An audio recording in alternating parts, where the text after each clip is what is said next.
Gather round, freaks. It's time for another exciting episode of Hey, did you see this one? That's all I have to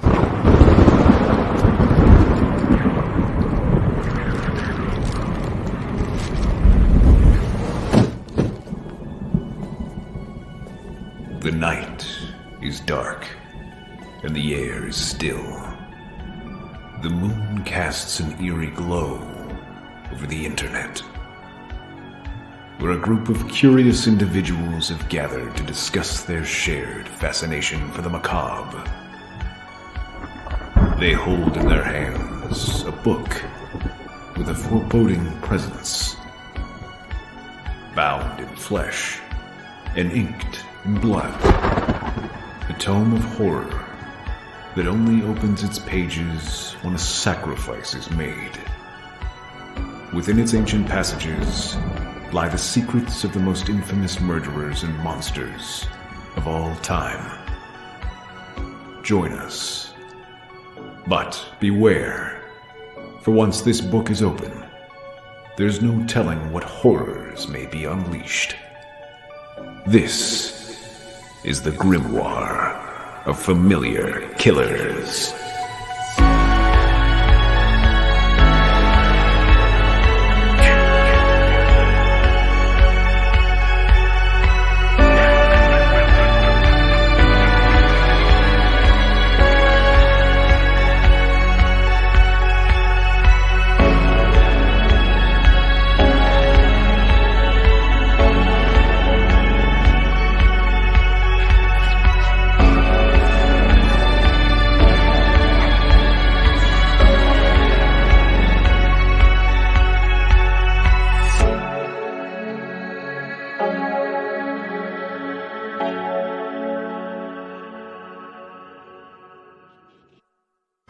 I don't get it. They should be here by now.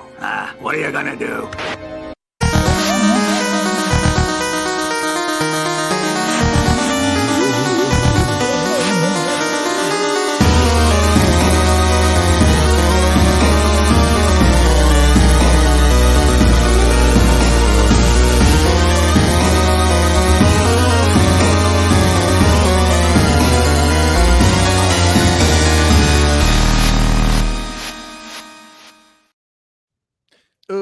Oops, I did it again. Hello, everybody, and welcome to Hey, did you see this one?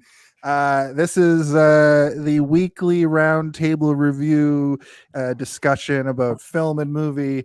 It is the month of October, which means it's the Grimoire of Familiar Killers. We've opened the Grimoire, all kinds of goop and freaks and juice.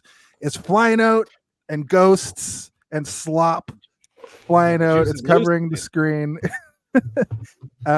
This is I just realized my Freddy intro sounded more like Beetlejuice than it did like I was doing a Beetlejuice earlier today. You didn't even say bitch, and I was like, oh, yeah. You didn't talk about the internet radio or the internet fire. I didn't. You caught me off guard. I was drawing Zardos. I didn't expect it. Sorry. This is season 3, episode 17. It's also episode 156. Orville, I demarcate seasons for no reason. So if that sounds confusing, it's confusing to me too. I have a list. It's great. I make sure to, keep track. Speaking of, welcome to the show for the first time, star of stage and screen, Orville Cummings. Orville Cummings, the star boy himself. Welcome. Can we hear this man? Oh, there's he's finally here. You asked for him. We got him. That's right. Thank you for joining us. We are, of course, talking about what I consider to be the last Freddy movie, Freddy's Dead, The Final Nightmare from 1991. It is a ridiculous, barely horror comedy almost film. We'll get into all of that. I just want to read this because I liked this movie a lot. I saw it when I was very young, and then I saw it like yesterday. And we'll talk about our brief histories with it in a minute. But I didn't believe that this movie was bad watching it because it's so fun, but apparently people hated it. And I read here's a quote that I found. The film holds a 22% positive rating on film review aggregator website Rotten Tomatoes, based on 36 reviews, with an average rating of 3.8 out of 10. The site's critical consensus reads, reducing the once terrifying Dream Reaper into a goofy caricature, this joyless climax will leave audiences hoping Freddy stays dead. It's the second lowest rated Elm Street movie on the website, ahead of only the 2010 remake. And the Austin Chronicle wrote, Freddy Krueger has devolved from horrific, ill-defined phantasm from the original film into a bland, annoyingly predictable boogeyman loved by kids everywhere. And that's pretty apt, because in 1991, I distinctly remember people coming to school at age 6, 7, 8 and being like, yeah, the new Freddy rules. I, of course, was horrified. I couldn't handle horror at that age. But now watching it, I see why it was a hit with the bad kids at school. The bad boys. The bad boys. Every school had a couple of those kids who were just up to no I good. assumed you were one when I first met you. I was like, Jason was a bad boy for sure. This guy. I wasn't. I was a little wiener. I was a little wiener kid. I'm talking about, what was that? What were those two bulldogs? Chip and Pepper. And there's this one kid. He was always talking about. Freddy Krueger and Jason. He had a Chip and Pepper shirt, and he had a hat with like a metal part on the top, like right here, that said like rad or something. Look, it was the early 90s. We all dressed crazy. And he was like the worst. He was always he was like a bully. I have no idea what half the stuff you're talking about means. Chip and Pepper. Okay. I don't know what Chip and Pepper is. I don't know what Chip and Pepper either. I'm going to find Chip and Pepper and show you guys while we find Chip and Pepper. This is one of those rare moments where me and Jason's age gap really shows, even though it's such a tiny age gap. It's like 3 years, but yeah. Cool. Well, welcome to the show, Orville. We've been talking about having you on for quite some time now. We would like to talk about one of your movies in the near future. You are, of course, in films and things That's of that correct. nature, and that's very exciting for us here as a movie podcast. So we'll get to that when we do. But tonight we are talking about Freddy Krueger. So without further ado, oh, you know what? I forgot to brief you on this. Do you feel comfortable doing a brief synopsis of the film, just in a few words? Do you feel comfortable with that? Oh, yeah, I'll do it. It might not be what it is, but I'll do it. Hold on one second, because we have a special message from Freddy himself. It's time for a synopsis, bitch. Well, damn. You heard the man. That was awesome. He sounds serious. My synopsis of the movie, because I was just talking about this movie with someone today, one of my friends today, and I was just like, it's basically the weirdest backstory of Freddy Krueger and how he got his powers and why he's doing what he's doing, and then he just dies. Mm-hmm. Literally, that's it's even in the title. You could have just read the title. Jason. Sorry, I hit the wrong thing. Yo, I thought we were in a commercial break. I'm like, oh shit. No, I was trying to do the Oh, background. these guys got sponsors. Oh, this is crazy. Just cut you off for a sponsor break. Yeah, sorry about that. Didn't mean to cut It's you off. all Go good. ahead. Yo, that's it. Yeah, I was saying that you could even just read the title of the movie and just use it as like a prologue to the last movie, because this is how it's gonna end. You didn't have to like it. I will say though, this is not a part of the synopsis, but I did enjoy the movie because I have a soft spot for 80s horror movie, and it was an 80s horror movie coming out of the 80s. I think it was 91, the release it was. 91, yeah. Yeah, 91. So it was coming out of the 80s, but it's like it had some things I appreciated about the horror movies of that era. But my God. But we'll get into it. We'll chop it up. Yeah. We'll chop it up. And the next thing that we do on this show is our brief history with the movie. So hit that, Steve. A brief history? A brief history. Yeah, we got Voices everywhere. We got a thing for everything. I'm glad that you're reacting to all of them. Most people I'm like, oh, shit. are like, what the fuck? You ever played that game, Hellblade Senua's Sacrifice? I feel like her. She's just tripping balls the whole time. Yeah, the whole time. This podcast is actually a metaphor for PTSD. So it is That's the same crazy. as that game. Yeah. It's also an outlet for my mental illness. talk about a movie for 2.5 hours. That said, here on Hey, Did You See This One? The guest always goes first. So Orville, this is the 6th movie in the series. So give us your brief history with this movie in particular. But if you want to talk about your history with Freddy and horror in general, feel free. I'll start by saying this. When I was like, I wanted to watch the movies close to the day of the podcast, just so it's like super fresh in my mind, because I didn't grow up watching this movie, because I didn't even know it made it to part 6, which is crazy to me. Because wait, can I say this? Where the places I've tried to source to watch the movie had 1 to 5. I didn't see 6. I don't know if I had to type in the full title, but most of them had the number and then what the secondary title is. This one I couldn't find it. But I finally found it. I was like, okay, this is going to be a new experience and a reintroduction to Freddy Krueger, one of my favorite, horror villains.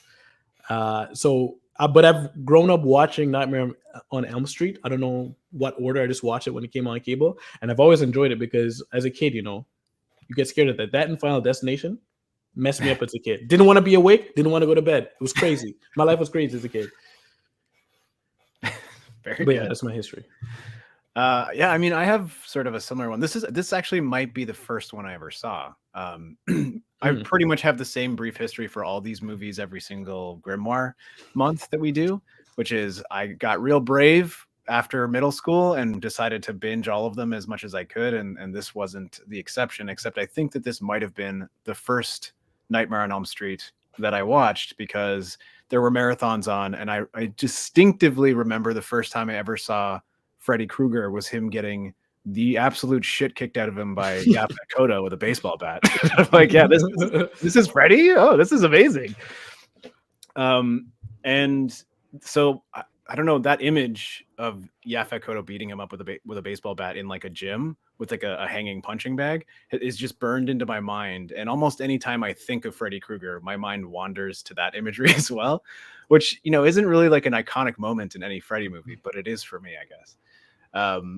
So that's one of those things that I think about all the time. It must have been one of those like showcases playing all of them all night long on the week leading up to Halloween or whatever. And this was just the first one that I saw, which isn't even the beginning of the movie. So my first introduction to Freddy Krueger was near the end of the 6th movie, where a character who plays another character in a movie that I love, Alien, which I've seen a million times, is beating Freddy Krueger up with a baseball bat. I'm like, okay, this is good. My introduction was, okay, I think I can handle the rest of these, because if this is Freddy getting beaten up so easily with a baseball bat, I can deal. Jason, how about you? It's like I was saying, I remember, I don't think I ever saw this movie all the way through, but it was one of those things where I caught bits and pieces of it on cable. I remember getting Shudder. They'd always give us Shudder as a free preview when that channel first started. Around Halloween, you'd always get the free preview. And I caught bits and pieces. Chucky was more notable, that I was like watching through my fingers. Orville, I couldn't handle horror until I basically was halfway through The Walking Dead. The Walking Dead desensitized me for horror in my like early 30s. Wow. Because I watched RoboCop as an 8-year-old or a 7-year-old, and it fucked me up, buddy. It messed me up. Yeah. It was kind of creepy. It's a crazy, gory movie for the era, and it's 7 years old. It was like the height of movie gore and intensity, right? So yeah. I always say I was trapped in my mind prison for decades, and then after getting through The Walking Dead and starting this podcast, I'm just picturing you like shoplifting as a 10-year-old and being scared RoboCop is going to catch you and shoot you 1,000 times. Shoot me 100 times in the dick. Slowly I got desensitized through watching The Walking Dead, because that movie, the TV show, it's pretty gory. And then through doing this movie, I've sort of eased into getting more and more comfortable with horror. And now it's like all I watch. I watched like 20 horror movies this month, including all of the Hellraiser movies, which are pretty intense. Any of them. That's crazy. Yeah. So as far as this movie goes, I remember it fondly. Well, not so fondly, I guess. And to go back to what we were talking about at the beginning, Chip and Pepper. Oh God. Created activewear. Thank you. For the men. Chip and Pepper. Pepper. Awesome. Cool. But they were represented by this logo, Okay. and their Oh, shirts look like this. So I don't wow. Okay. know this. Also, here's a picture of Breckenmeyer that I found on my desktop for some reason Yay. from about that era. But this, I just remember this was all over the place. It was the hip thing for the kids to wear. But this one bully kid would wear this shit and just terrorize people and be like, I was allowed to watch Freddy Krueger, but he was probably watching this one, which is barely a horror movie. So that's my Right. brief history with Freddy's Dead, The Final Dang, Nightmare. wow. And Chip and Pepper. And Came Chip full and circle. Pepper. Yeah. All right. Should we move on to talking about the director? Let's talk about the director. Yeah. All right. All right. Quiet on set. Are we rolling? Okay, let's shoot this piece of Sound. Speed. Action! Mental illness. I told you. Hey, it's very entertaining, I will say. I hope so, because we can listen to it every week. So Rachel Talalay, the director of this movie, I believe she was a producer on every other Freddy Krueger movie before this. So she was sort of like deeply entrenched in the world. You know, Wes Craven was sort of out of the picture at this point, but what's his name? Robert Shea, I believe his name is the like head of New Line was also, he's the, you know, the ticket booth guy at the bus who's like, Yeah. get on the bus. That's Robert Shea. So he usually has back cameos. up later too, right? He does cameos in these movies all the time because he appreciates Freddy. As New Line Cinema is often referred to as the house that Freddy built, because New Line Cinema was a dying film studio, and the movie that saved them was the first Nightmare on Elm Street movie. It basically took them on the brink of bankruptcy into what it is now. It still exists now, right? Anyway, he does his cameos, but this movie is full of cameos, which we'll talk about, I guess, once we get to the body. But yeah, the director, she has, you know, she's not like a slouch when it comes to Freddy. She knew what she was doing. She's been around since the beginning. And I think for her, she was like, I'm down to kill this character, because New Line had kind of reached its new heights, and it was, you know, we don't need Freddy anymore. And, you know, maybe we should finally kill Freddy. And that was sort of the decision, is like, let's kill Freddy. But I don't know why they're like, but also along the way, let's turn him into a laughingstock Looney Tune character where no one's scared of him anymore. But I think that was sort of analogous with what people were feeling about Freddy Krueger as they went on, is like, this character is sort of a one-trick pony. He comes for you in your dreams. That's all he does. And he always gets defeated at the end. And people were no longer frightened of Freddy Krueger. So they're like, I guess let's ridicule him before we blow him up with a pipe bomb. What's interesting, Chekhov's pipe bomb is I'll explain later, but what's interesting about this is, to go back to our sort of brief history and the way that I remember Freddy, is I thought through all of the movies he was basically Bugs Bunny. But in the last movie, he was sort of getting there. But the last two movies played more body horror, and they still had some really gross stuff in them. But by the time you get to this, it reminds me of the third Chucky, where it's kind of just become a joke. He's kind of just doing his one-trick pony thing, like Steve said. And he is a full-on Bugs Bunny, to the point that he's literally like setting up a wall that somebody goes through and creates, like, you know, a silhouette of themselves, and it just feels like you're watching Saturday morning cartoons, but Freddy's there. Like, I'm surprised if this movie didn't kill Freddy, or did even better. I'm not, you know, I wouldn't be surprised if there was one season of a Saturday morning cartoon that's like, you know, Nightmare on Elm Street, the animated series. You know, I found out looking. Jason, we're still talking about the director. I know. I just wanted to add this to finish my thought. I just couldn't find a point to like be like, hey, we can talk about this, but let's finish talking about the director. There's a Problem Child animated series. That's all I wanted to say. But just to go back to Rachel Talalay, she produced 3 and 4, so she was very familiar with the Bugs Bunny era of Freddy, and her body of work goes till today. And she's touched so many good TV shows. And she also directed, of note, Tank Girl. And as recently as 2018, she worked on the new Sabrina TV show, Doctor Who, the Quantum Leap reboot, and Yeah, a bunch for of like Doctor Who, she was DC like, as stuff. soon as she found out, she's like a massive Doctor Who fan. And when she found out that was being rebooted, she was like, I gotta figure. I have my own magical screwdriver or whatever it's called, sonic screwdriver. I don't know a lot Yeah, about the sonic Doctor screwdriver. Who. But yeah, she wanted to jump on that. But yeah, I mean, she has a really kind of cool filmography, and it's a lot of TV, but a lot of good TV, a lot of TV that I'm actually familiar with. You know, like sometimes you'll find a director and it's like they directed 4 episodes of some Italian soap opera you've never heard of, which happens on the show all the time. It's all like, the no, time. She's worked on a lot of stuff that I actually like and actually have seen. That being said, yeah, her career mostly in TV, but she is sort of like, she's been around since the beginning of Freddy, so it's kind of appropriate that she was there for the final Freddy. And you know, this canonically, I guess, is the end of Freddy in terms of the canonical movies from the first one to this one, because after this, it's sort of like the gray area where you get like the Freddys versus Jason and that kind of stuff. Yeah, I read that the next one, the Wes Craven's New Nightmare, is technically non-canon because it's outside. It's 100% non-canon. Yeah. Yeah, it's outside of it. They're making a movie in the real. It's more like a Scream movie, and then the final movie. Wes Craven is in the movie. Yeah, directing, and writing a Freddy Krueger script. Yeah. The final Freddy movie is technically Freddy versus Jason, and then he comes back in a remake, which is supposed to be like the gritty reboot that everybody hates because it's too. They take it too far. He's too gross.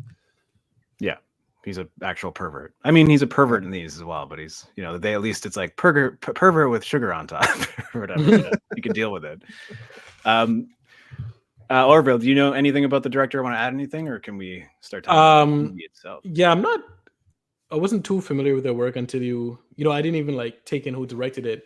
I just did a quick Google search and saw her filmography and everything. And yeah, the fact that she came in around which one was it, 3, 4, and 5 that she was there from? Yeah, she was a producer on those, but I think she was working on all of them in some capacity. Yeah, I'm not sure exactly what she did for the first one. I wanted to know what she was thinking that entire time she's been producing these movies and saying, yeah, this is great, but let me direct it and I'll show you something special. And she comes out and just, because I remember watching it too, I'm like, yo, this is funny, but like, I swear he had something about him that made me afraid of him. And now I'm just like, this is crazy. This is just, she comes on the. But I appreciate it because like she makes it fun. It's been this. If you don't like this one, go watch the other 5. You know what I'm saying? Yeah, like it's like this one's just a fun throwaway one because literally they're throwing the character away. Like, how do you kill someone that can't be killed? I picture her like coming onto set. I picture her like coming onto set every day for all the other movies, and she's just like, "Yeah, what's up, Doc?" And then like, "Hey, you want to direct one of these?" And she's like, "Of course I do. Of course I do." Perfect. Yeah. That the mashup of all the kills at the end. There were some mashups that I had forgotten that are fucking disgusting, and in this, I don't think one kill made me even cringe. They made me cringe in a different way. They made me cringe like what is this weird video game thing? There's one moment in this that I'm like, this is maybe one of the grossest things in all Freddy movies. But other than that one thing, yes, I agree with you completely. Yeah. I'll tell you what it is because we're gonna get to it eventually. It's when he sticks the Q-tip through the guy's ear and comes out the other ear. And that's like the first thing he does. And I was like, oh, is that they're setting the tone? This is gonna be fucking gnarly. And then you're right. That's it. It changes up almost after. I mean, we'll get to it when we get to it, but that entire sequence is pretty good. I think that whole like him fucking with Carlos is pretty good. I don't have anything else more to add. If you guys want to move on to the body of the episode, let's go to the body. The body. The body of the episode. Breckenmeyer. He's the real body of the episode, if you know what I'm saying. I want to just say it outright. Funny thing for me with Breckenmeyer has always been that he's been playing the age that he is in this movie for like the next 10 or 15 years. He always is like in college or high school, and he started looking like this towards the end of the 90s, where he's got like a 5 o'clock shadow, but he's supposed to be in grade 9 or junior in college. And it's always rubbed me the wrong way. But to see Breckenmeyer, I think it's because he's like a little guy and he's got a cute face or whatever, and he didn't get like sort of like, you know, people get meaty in their face when they're like they become handsome, but it's like their face develops more. He just kind of stayed looking exactly. He just kind of stayed looking the same. Yeah. He just basically got physically typecast, I think, for a long time. And he also has sort of a dumb guy voice. No offense to him, but just like the way he talks. Kind of has the cadence of a teenager. He's got a funny name. I like saying Breckenmeyer. Yeah, Breckenmeyer. Breckenmeyer. So so- the movie Freddy, what is it called? Freddy's Dead. This is the reason you found out Freddy got fingered. You had a hard time finding it, is because it's not called The Nightmare on Elm Street Part whatever. It's just not entitled. Yeah, I own it and digitally, and I think I have a physical copy somewhere. But even in my like digital library, because it's alphabetized, when I was looking for this, I was like, I swear I have it digitally. Where is it? And I like was freaking out, and then I had to like go all the way down to F, and I was like, fuck. And then A New Nightmare is called Wes Craven's A New Nightmare, so it's all the way to W's. And you're like, come on, man. So I feel your pain. I couldn't even find it, and I owned it. Yeah, it was crazy. The movie opens with a Friedrich Nietzsche quote. I don't remember what the quote is. But I think it's this. I think it's to live is to suffer, to survive is to find some meaning in the suffering. He who has a why to live can bear almost anyhow. Whoever fights monsters should see to it that in the process he does not become a monster. And then what's the next quote? What's the next quote that comes up right after this amazing? I'm almost certain that that's not the quote. I googled. It's, do you know the terror of he who falls asleep? To the very toes he is terrified, because the ground gives way under him and dreams begin. That's the quote. Because the reason I was like, that's not the quote, is because you kept going. And I was like, that's like a scrolling text of like a Star Wars.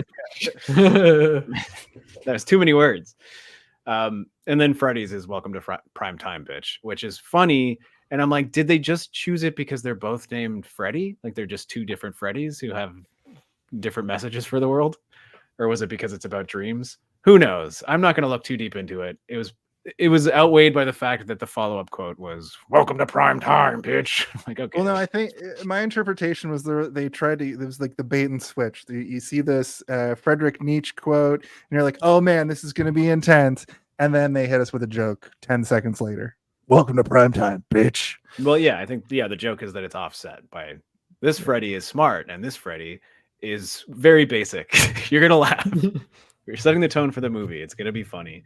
And what do you guys think of this opening sequence? It's pretty good, I think. Like overall, I think that the starting on a plane is cool, and you always know you're in a Freddy dream scenario when the angles are canted and the lighting is weird and everything is just kind of MTV fish-eyed lenses, and you're like, okay, everything feels uncomfortable at this. It's probably not reality, but they always do a pretty good job of starting you pretty flat and then bringing you into like, okay, things are amping up.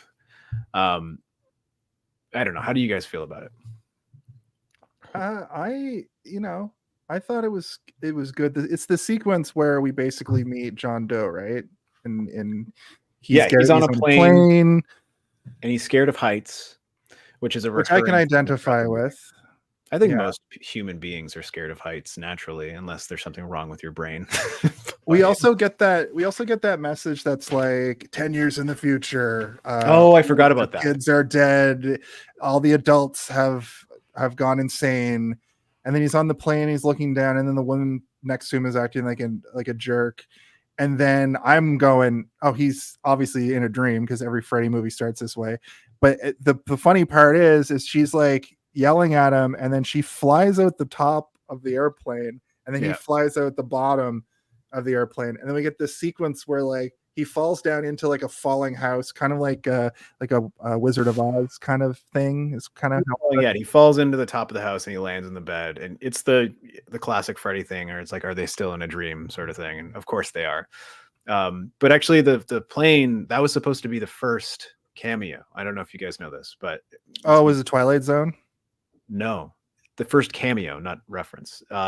The woman next to him was supposed to be, so the director of this has worked with John Waters and David Lynch before, so there's a few John Waters and David Lynch references throughout, and they even kind of film it to sort of look like a John Waters movie at points. But that was supposed to be Divine, the drag queen from Pink Floyd. Wow. Yeah, she was supposed to be the one who calls him a pussy or whatever. Don't be a pussy. which would have been amazing, but unfortunately she had passed away at this point, so she Mm. couldn't do it, obviously. But it's one of those moments where you're like, man, what if Will Smith played Neo in The Matrix? Like, how different would the movie be? Like, I think about that every time I watch this movie. I'm like, would the entire tone of this movie be different if Divine called him a pussy and then got sucked out of the ceiling? I think Will Smith playing Neo and Divine being in the movie for 10 seconds might have been culturally a little bit different, but No, it would have been exactly the same. I'm telling you. this movie would have made $100 billion and Mhm. would still be the most popular movie of all time. I Facts. think so. Yeah, I like the beginning. I think it was fun. It got right. I like when movies just get right to the point, you know. And I guess it's a 6-1, so it's just like Don't just fuck tell me what's around. happening. Yeah. Just tell me what's happening. Yeah. Kids are. Oh my god. Okay. Stakes are high. We're in an airplane. All right, cool. What's happening? I thought it was really good, and it kind of in that 5 to 10 minute sequence of the opening of the movie, you can decide as a viewer if this is what you want to watch for the next hour and a half, because that's the movie for the rest of the time. Like whatever you got in those 10 minutes, that's what's gonna keep happening. But So Yeah. the Friday the 13th movies are like this, where I'm like, we did the 6th one on our last episode, and that movie's it's not great, but it's like he gets right to the killing. I think somebody dies in the first 10 minutes in a kind of a weird, fun way, and that's what I wanted out of this as well. But I find that the Freddy Krueger movies have a better overall from the 80s, especially the 80s 90s section of the Grimoire movies. They have a better like vibe to them as far as like the griminess. Freddy feels more like the sets feel bigger, the set pieces feel better, you know, they feel a lot more lived in and higher production value, and this movie has This like movie? yeah, Okay. There- I you disagree, know, but we go back to fun. the house, we see his little I know, but it doesn't- little it hell feels- lair. It all feels a little bit chintzy to me. I have like the complete opposite. Even Freddy's makeup in this movie, it feels like they toned it down to a point that it feels like a rubber mask. But because like there are in the other movies, it's like goo. There's goo coming out of those burns and stuff. And in this, it just looks like it's one piece that they put out. Like they're like, don't worry, Robert, we figured out how to put the makeup on you in 45 minutes now. All one piece. I did mean overall the Freddy movies feel like the set pieces are bigger.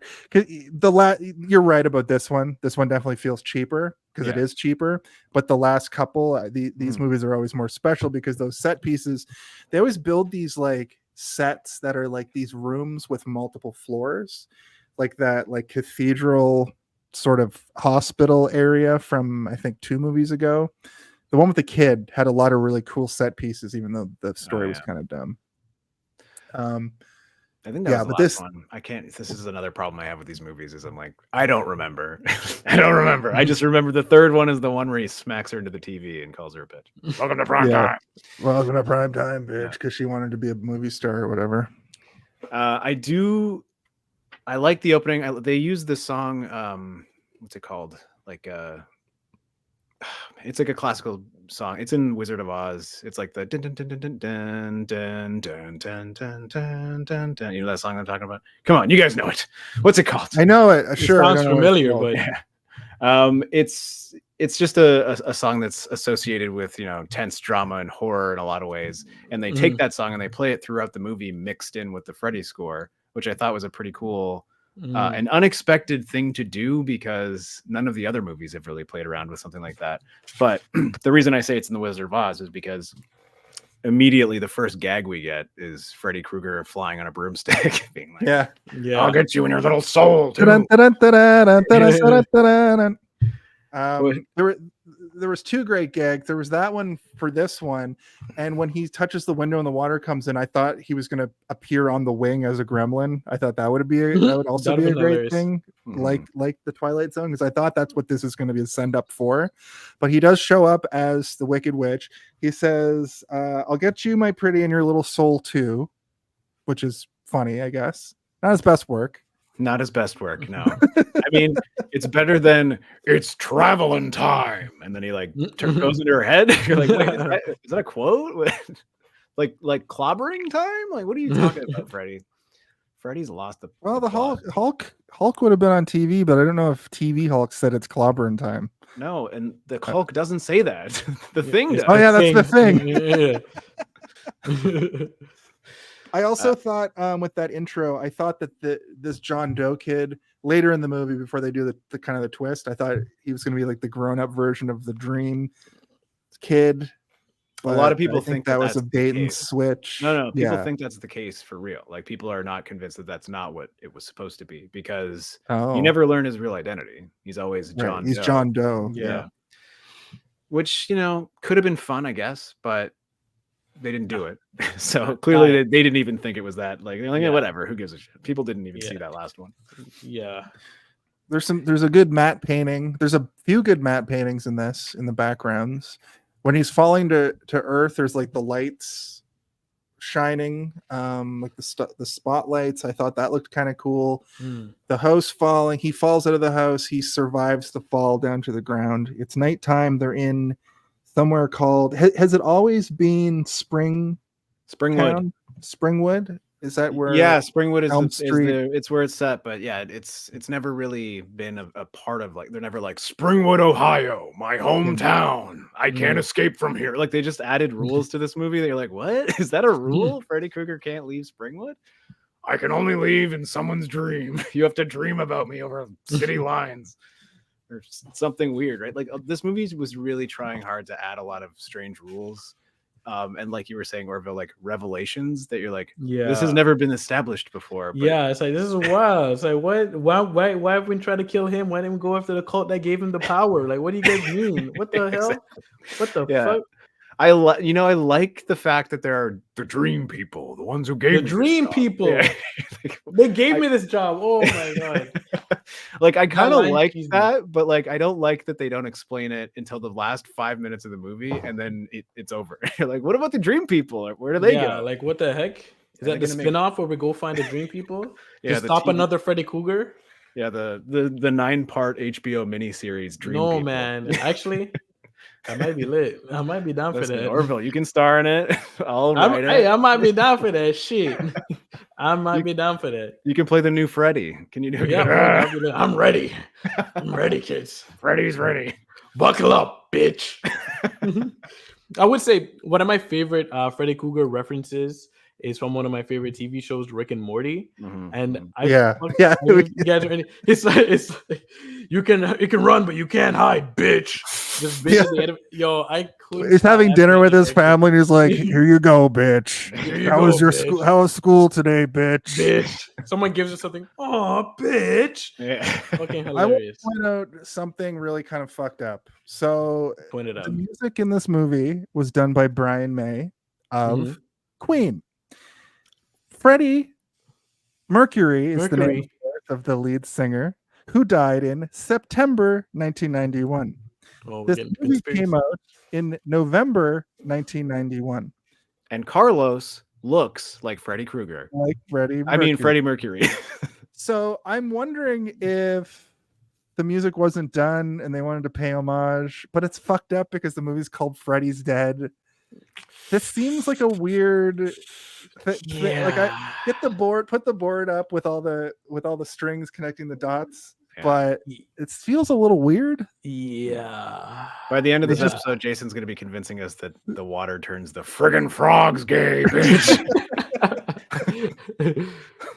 You know, Alex Jones kind of talks like Freddy anyway. Yeah, that's weird. Damn, I never connected those dots. That's wild. Isn't like the theme song done by like a famous person too? Alice Cooper does the credits music, and he also is Freddy's dad. Right. Where he's like, Freddy's dead. Freddy's dead. Alice Cooper also did the theme song for Friday the 13th that we did this month as well, I believe, right? The end credits song. Oh, did you guys? I meant to talk about this during the director part. Did you guys know that this was a 3D movie? Yes, I found that out earlier today. This was a 3D movie? When she puts on the 3D glasses at the end.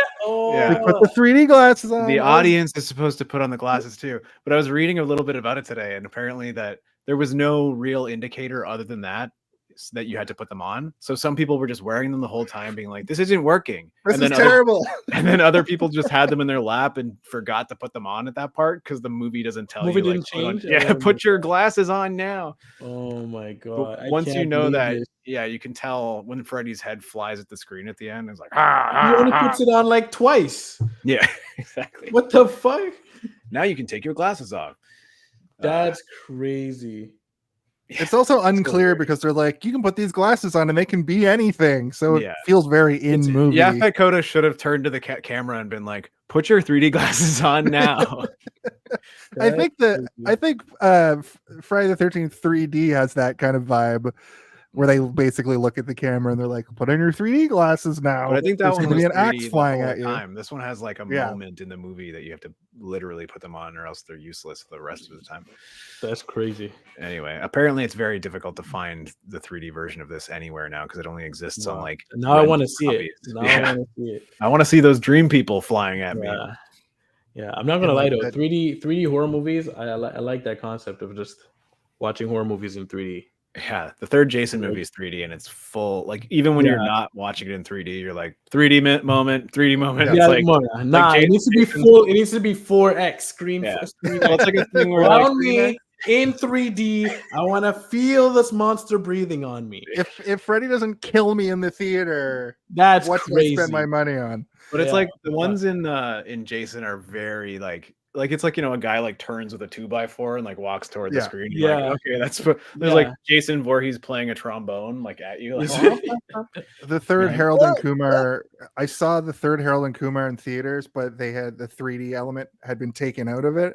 Oh, And that movie is very much like there's a part where a Christmas tree flies through a window on fire, and I was like, this sucks. This is for 3D.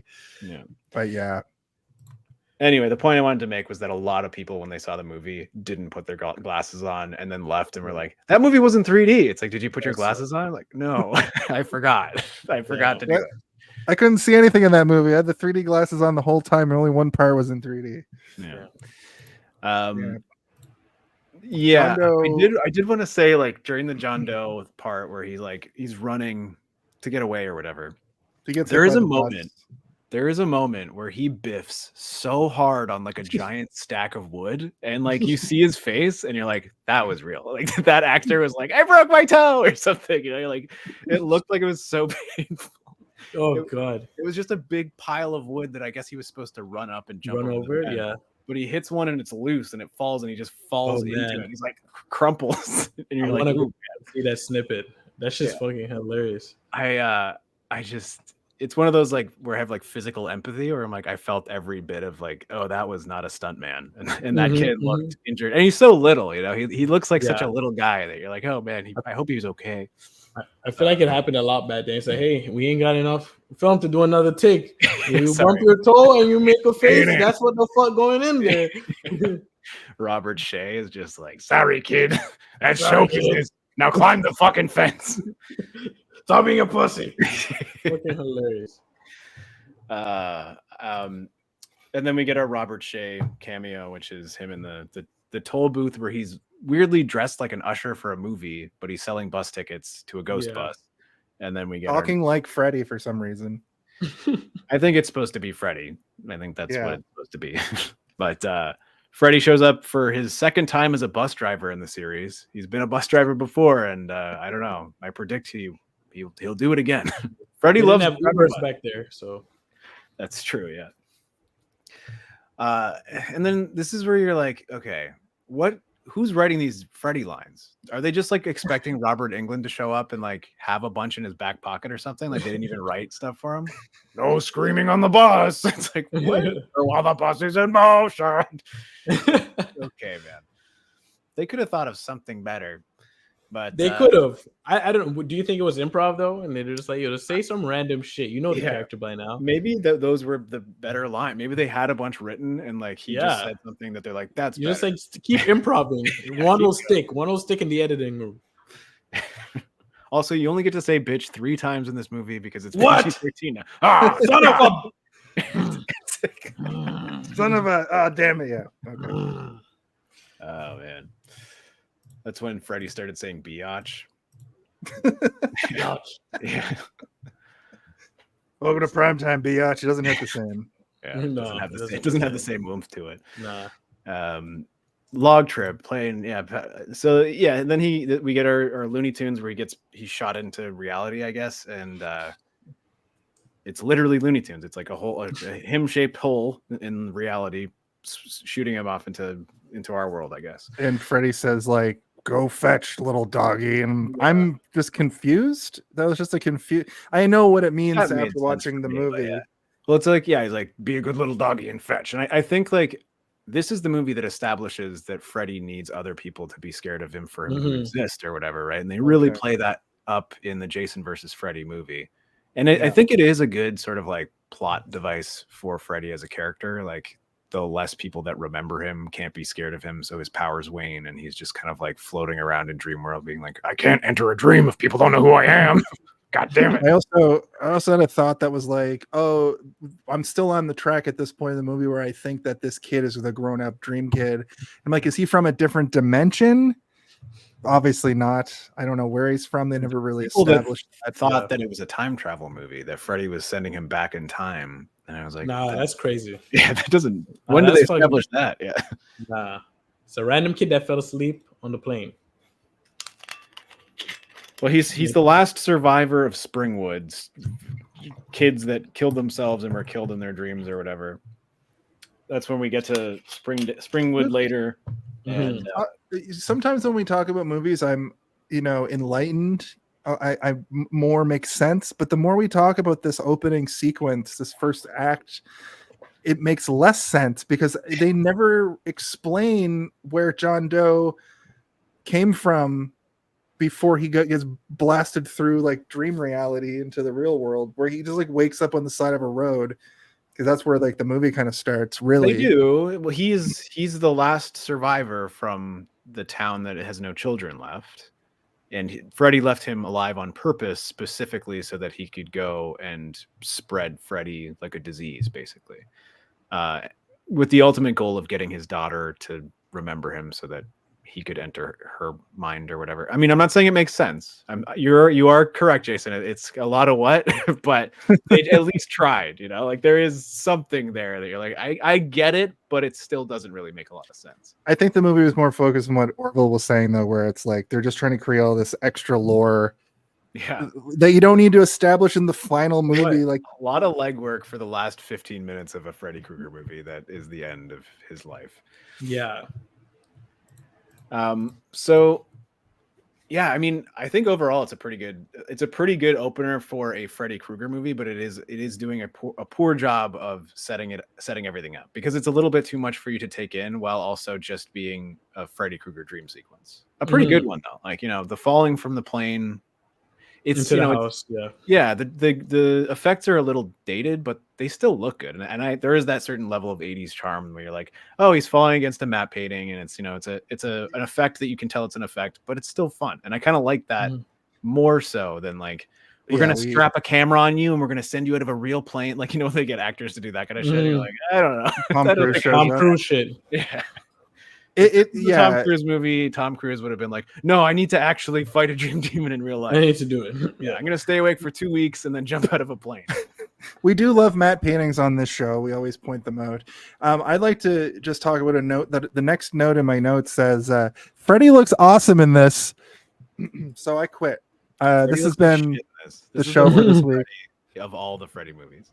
I think the reason why I liked it is because he looks like chewed up bubblegum in this movie, and not wet chewed up, like dried chewed up bubblegum. I think I liked it because it looked so cohesive, as if it was just a mask he put on. But I do see it from your point of view as well. I do think that I didn't even recognize how not goopy he is. Look at behind Orville. Yeah, look at the Dream Warriors. Look at that. Yeah. He looks disgusting. Yeah. Well, maybe it's a 6th movie, so he's been having that skin, so he kind of just like dried up a little bit. He went to Hollywood and got a facelift. Got a facial or some shit. See, look, he got the needles already. Shit. Well, actually, what he does with those needles is one of the grossest things in the whole series. I don't really remember this scene. the Oh, drug addict punk girl from the Dream Warriors, and he shit. puts the needles in her arms, and the openings on her arms are like little mouths. Oh my god. Gross. It's disgusting. They show it in the credits. They show it again. Oh in the my credits. god. Yeah. Sorry. No, it's fine. I love a good body horror. I love body horror movies. Some of my favorites. Yeah. Yeah, he's knocked back into reality. Be a good little dog and fetch. We're introduced to Breckenmeyer, who's a bad boy. He probably wore a Chip and Pepper shirt. All right, I And, just want to do a quick side by side comparison, if that's okay with you guys. Okay. Yeah, okay. for sure. This is the Freddy that Jason loves, Okay, shut up. You're right, but and this is the Freddy that I love. oh my god, Yeah, that's from Freddy versus Jason, It still and that's counts. also Jason seeing him with like. No. Okay, Listen up. My point is still valid. This is not the best Jason or Freddy. This is the worst Freddy I've ever seen. Now I'm playing with power. he looks like one of the McDonald's kids. Looks like he's gonna. You remember the McDonald's kids from the 90s? Yeah. He looks like the guy from the Six Flag commercials. The old guy. Yeah. I was looking for what it looked like, and you hit the Yeah, nail that's on the head, exactly buddy. what he looks like. Oh. Welcome to Six Flags, bitch. Welcome to Six Flags, bitch. All Okay. right. Sorry, that's what I was downloading those two pictures, and I was gonna try and. No, that was Photoshop perfect. them I'm glad together. you pulled it up. No, I'm glad you pulled it Yeah. up. You're right. Okay, so Breckenmeyer's the little badass, like I was talking about. His dad wants him to be a football star, and he says, and I quote, "I don't feel like playing football and raping co-eds." So Yeah, thanks for that. He does say that. Thanks for that. I mean, at least he says he doesn't want to do that. Yeah. That is good to proclaim in early high school. Also, he's got a little tiny pipe bomb. When I picture a pipe bomb, I usually picture them to be a bit bigger, but he's got a little like firecracker version of a pipe bomb. And then I was like, they're making an awful big deal about this. And of course, Well, you need he it. comes back. I think We'll the get- bigger deal is that the guy, like the dude who is in charge, I guess, I don't know what you would call his position, but the man who is in charge of this orphanage, what is it? Yeah. I don't even know what it is. I guess Yeah. it's an orphanage.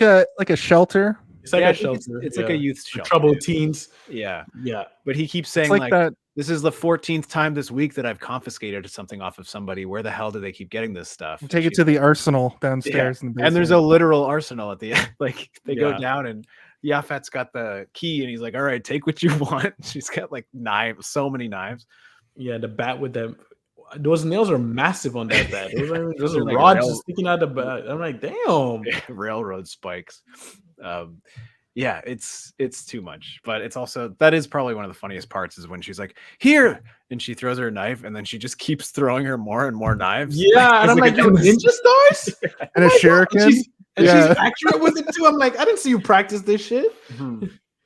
That's And then crazy. you're like, is she in a dream right now? But No. it's supposed to be in reality. Bro, No, she's in it's a like- dream. It's like everyone near the end of the movie awakened their ultra instinct superpower. She's a fucking ninja, and the guy who owns the orphanage, Hulk. Yeah, he rips the door off. I'm like, oh my god, you guys should have done this a lot earlier. Oh my goodness.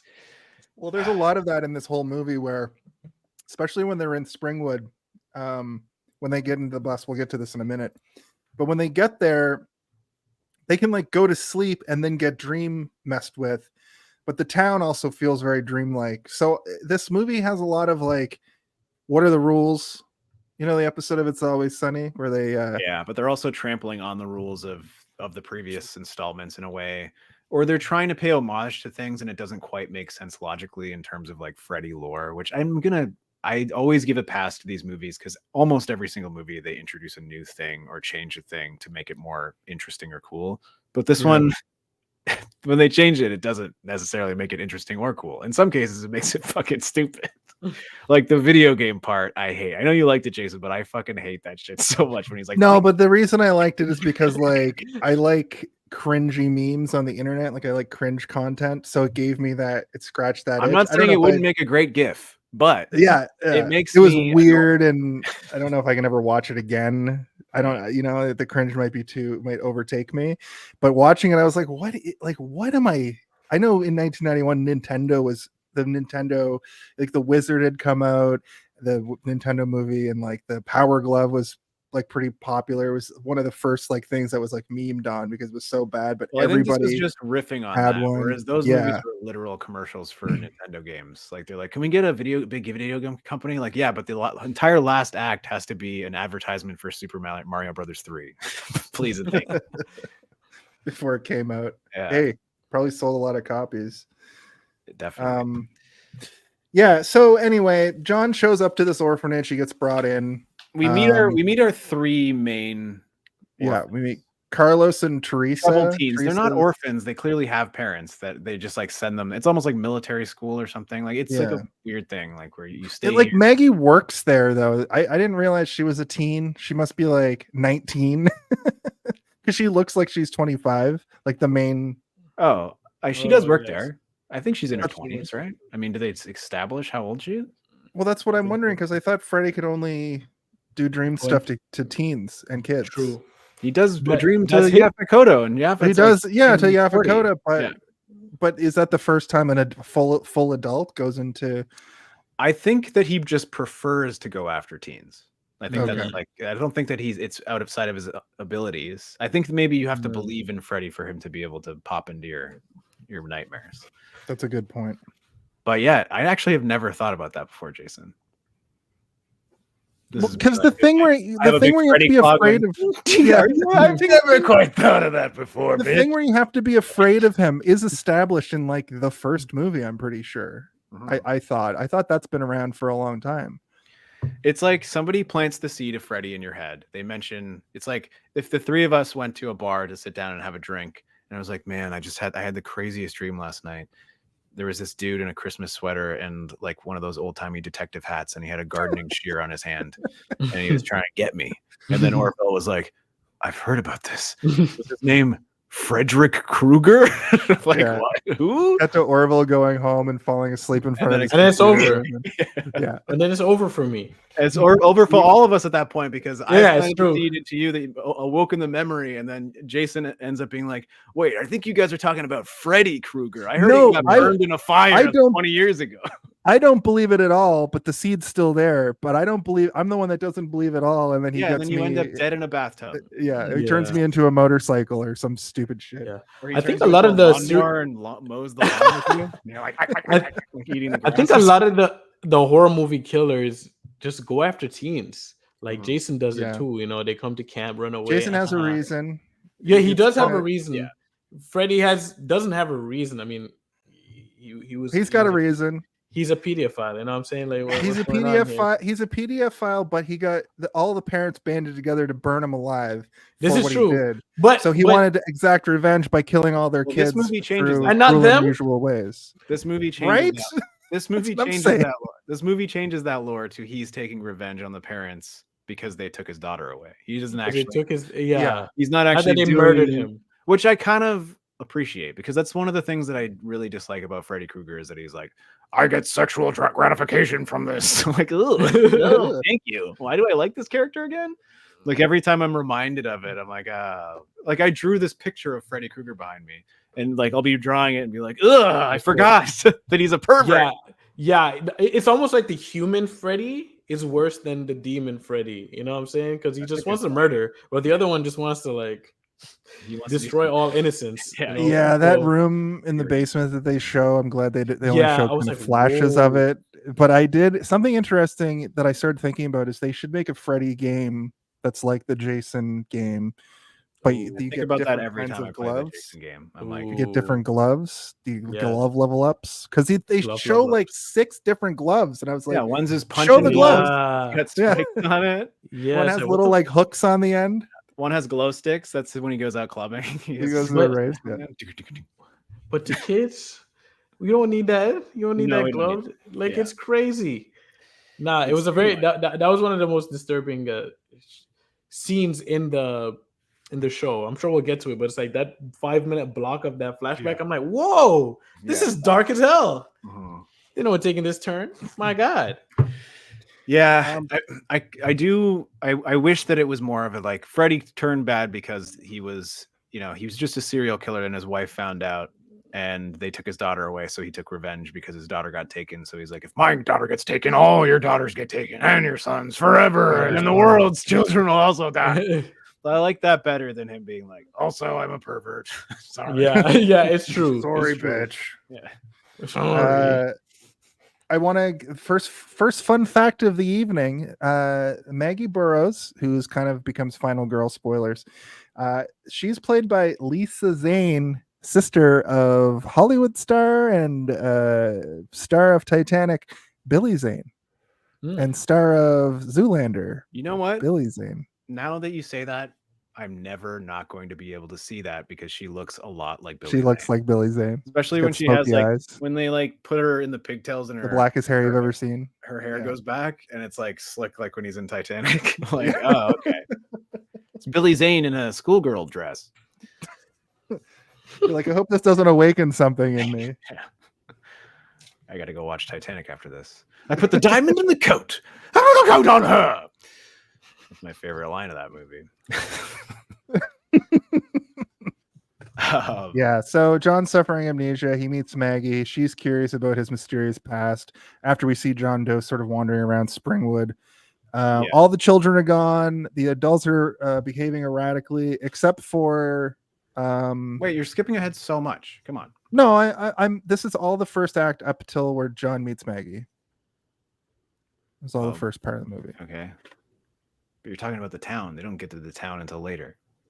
No, but he's like walking down the road. I mean, and then he gets picked up and brought to the shelter. Right. The cops are like, this crackhead. let's pick him up, put him in the Well, car. they literally do that because they roll by and he's opening like some candy or something. Like, look at that crackhead. His And I'm pep like, pills. He has them earlier. You can see it says pep pill on it. I'm like, oh, this right. guy's Oh gonna... yeah. Where it says like stay awake or something on the box. The first thing he says to Maggie is like, I can't sleep. Do you have any coffee or Coke? I mean cola. I meant the drink. Yeah. I meant the drink. I mean, I don't know if you guys have ever been awake for several days in a row, but it does cause you to act fucking weird. Like you don't act normally. And when he's like, he's like, I don't know. And she's like, what's your name? And he's like, I don't fucking know. And then he's like smacking things and he's like sitting in the chair and picking it up and stuff. I'm like, yeah, this is kind of accurate. Like if you stay awake for 3 days in a row, you just start doing weird shit that doesn't make any sense. And then like if you do sleep and wake up and remember it, you're like, why were they doing that? You don't have a reason. You're just losing your mind and your brain is just doing weird shit just to like have some sort of semblance of something happening to keep you awake. Anyway, not that I have experience with that or anything. No comment. So we do get the thing where like he does finally fall asleep, but he talks about Freddy to Maggie. She has like a kind of like a little bit of a dream, but she's remembering a little girl, or I'm sorry, not remembering. She's having a dream of a little girl. We don't know He's yet. having the POV perspective of running around in a garden, and he's dreaming of the little girl telling him, like, you're the last one. I'll never tell anything or whatever. They're having a shared dream sort of thing. They're having a shared dream. The logic of the dream is tied together. There's that weird cut to him in his dream, but in reality walking up the stairs, but he's like just walking up nothing. I thought that was a weird thing to put in the movie. Come on. We all remember Dream Warrior when he's being puppeteered. That's like, true. That shit happens all the time in Freddy movies. It's not that weird. I thought it was really funny when he like comes to like sleepwalking and he knocks the orderly out the window, but then there's just a little roof right there, and the guy gets up. He's like, "What the hell?" And his reaction is just, "What the hell?" He's just kind of slightly upset. Like he's not even mad. He's like, "What the fuck, man? What the hell, man?" I was just trying to check on you. Yeah, I do like that sort of bait and switch where you're like, did he just knock a guy to his death out the window? And then you're like, oh no, it's just 2 feet. He's okay. He's just gonna dust himself off. The psychiatrist believes in the dream stuff. I think I mean psychiatrist as in what's the guy's name? Yaphet Kotto. Yeah, I don't know his character name. I just know his real name. I have it written later. His character name is Doc. So I guess it is Doc. Call him Doc. Why the fuck then did Freddy Krueger at one point not say, "What's up, Doc"? Why didn't he say it? He's already doing every other Looney Tune thing. In this Just has a carrot that has the same like consistency as his face. Maybe they Why do tried you know and, the Yaphet what Kotto more? name? Like, no fucking way. Is this guy from a bunch of stuff? Why do I know him by name? Yeah. He's Just an from alien. this He's movie? an alien. An alien. Oh, he's from Alien. He's like my favorite movie ever made. So I know everybody from that movie. No, absolutely. He's in like a lot of stuff, but like not a ton of stuff that I'm overly familiar with. But I am very familiar with. I know when you're familiar with a particular actor because you'll call them. He also has their a acting memorable name. Like his name Yeah, is well, very memorable. I'm in the phase of that where like it's on the tip of my tongue. But every time I try to say it, I'm like, I'm gonna butcher that. Yeah. So I wrote it down. Yaphet Kotto. Probably butchered it.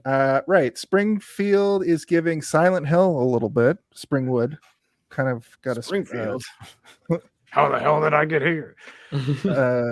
Well, we saw in the opening credits that That's him and true. Jason were hanging out. Also, that one Freddy Krueger Halloween episode of The Simpsons is very funny. If you haven't seen it, Yeah, check it out. it's from like the second one too. It's Groundskeeper Willie is Freddy Krueger, and it's one of the best. I'm coming for your children, but you can't save them in their dreams. And then Chief Wiggum is like, Oh yeah, how you gonna get him? Skeleton power? because he's like a flaming skeleton.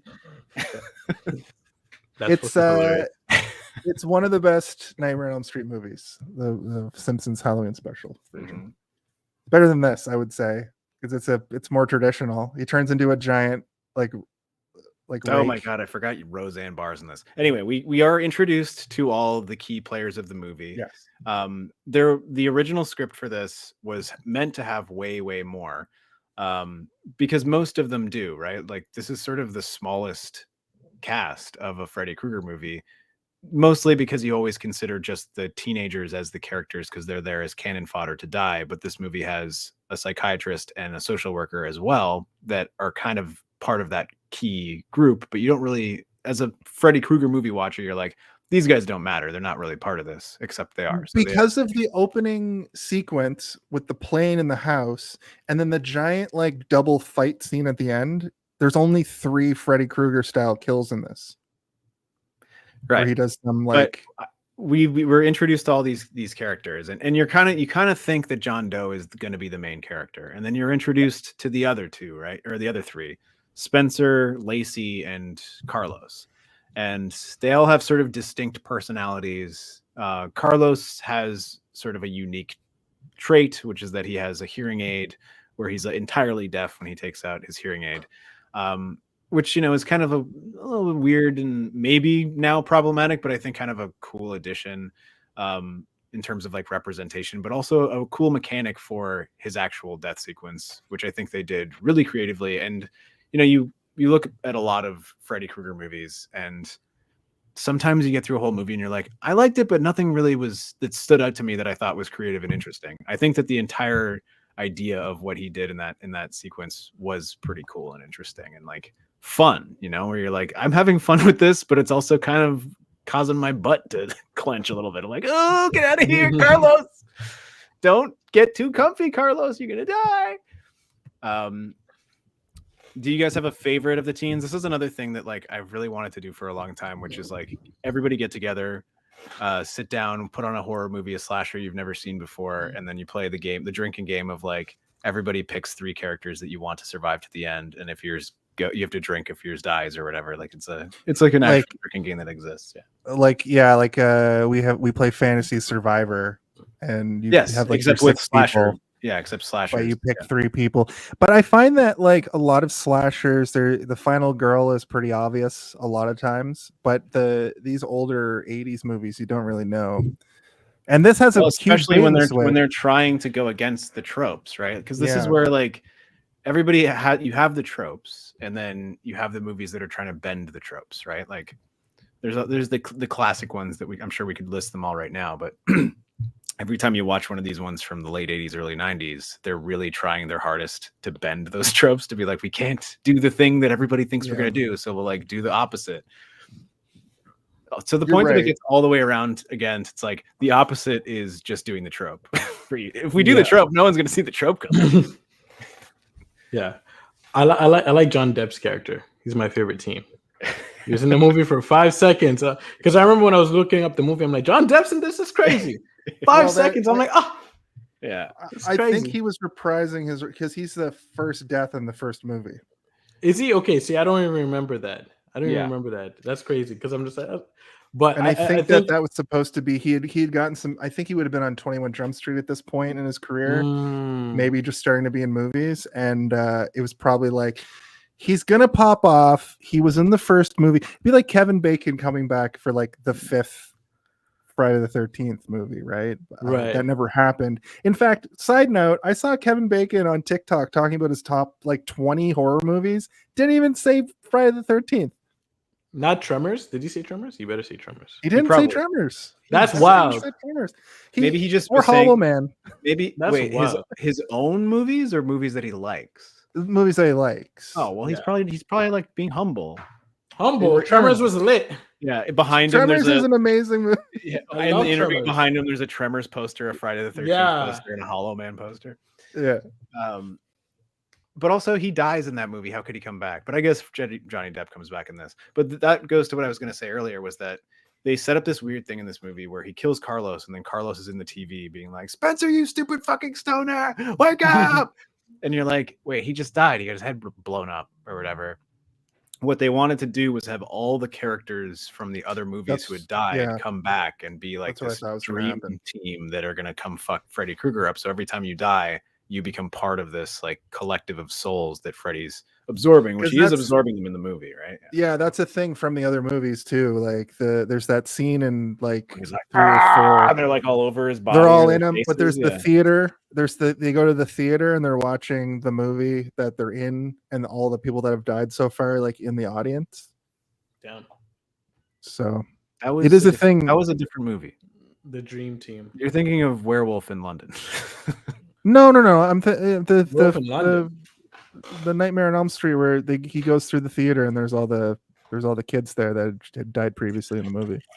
Oh, but that happens in Werewolf in London. That does happen in Werewolf of London as well, but they're all in the a same memory row. of something from another Freddy movie. Maybe they're the same movie. All of these. Listen, you're probably right. I'm sorry if I'm wrong. I'm wrong. I watched Immaculate with Sydney Sweeney, and it was supposed to be this like avant-garde sort of new take on a horror, and it was just a horror movie with a final girl, and it was so obvious for like half of the movie that's how it was going to end up because I've been watching so much horror that I was just like, oh, final girl. Okay, good, great. On to the next. You've reached the next level, Jason. You're in the 5-timers club. I'll get you a jacket next time I see you. Now you can predict. I did watch The Lawnmower Man with a Horrible Fever though, and I'll tell you, you couldn't predict that one. I mean, that's a little wow. There's like a slasher part of that movie. You also afterwards said, "I think this is the greatest movie I've ever seen," and I was like, "What? Lawnmower Man?" You know, there's a scene where a rich lady fucks somebody with a mental deficit, don't you? Yeah, that was my favorite part. Sorry. No. Anyway, we should get back to the movie. Freddy Krueger, Johnny Depp's cameo. Again, another cameo. This movie is full of them, and I think we haven't quite got there yet. I wanted to ask you guys if you had like a favorite, and I mean, Orville, you said Johnny Depp, which I valid, good answer. If you had a favorite of the kids that you were like, okay, I want this kid to win. Yeah, Spencer. It's probably Spencer. Spencer, yeah. Yeah. I love that actor. He's lit. Yeah, I liked the Breckenmeyer kill just because it was so weird. The bouncing around effect that they used, it made me feel weird. My answer not necessarily is Carlos. A bad way. I like Carlos. Yeah. You like Carlos? I think he's kind of cute, and I like that he's concerned about everybody. You know, like he's like he seems to be sort of looking out for people, but also like he's not too sheepish that he's not going to be like, hey, fuck you. You know, he'll tell you to fuck off, but he also has like genuine concern for your well-being. I see. He also seemed to have the most relatable trauma where you're like, I think that I can relate to this to a certain degree. If it's heightened, right? Obviously, if it's heightened, then it would be like a heightened version of what I think a lot of people go through in terms of like fear of their own parents. But I think it's also implied that he was deafened by getting like beaten by his mom or something, which is like not so relatable to me, but like, being scared of your parents is something that I can relate to. In his direction than Tracy's at the end, which you're like, okay, that's that one's next wild. level. Yeah, maybe too much. For this Looney Tunes Freddy Krueger movie, you're getting real now all of a sudden. I don't like it. I don't know. I think he was the one that I liked the most, and I also think he had the coolest death out of everybody.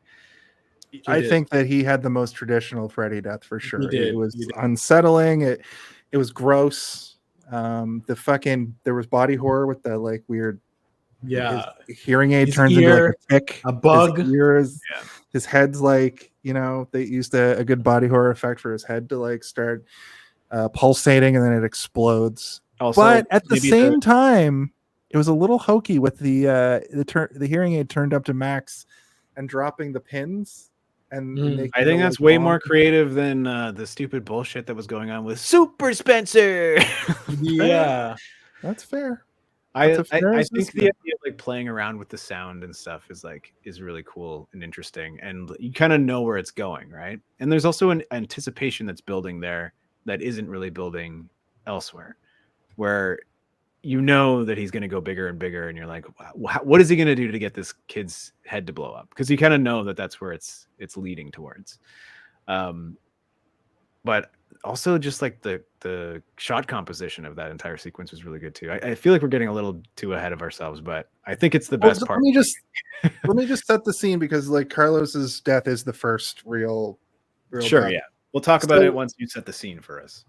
John Doe and Maggie, they want to figure out what this all means. So they go to Springwood, they take a van, they're kind of talking about it, and then the three other teens pop up. We got stowaways.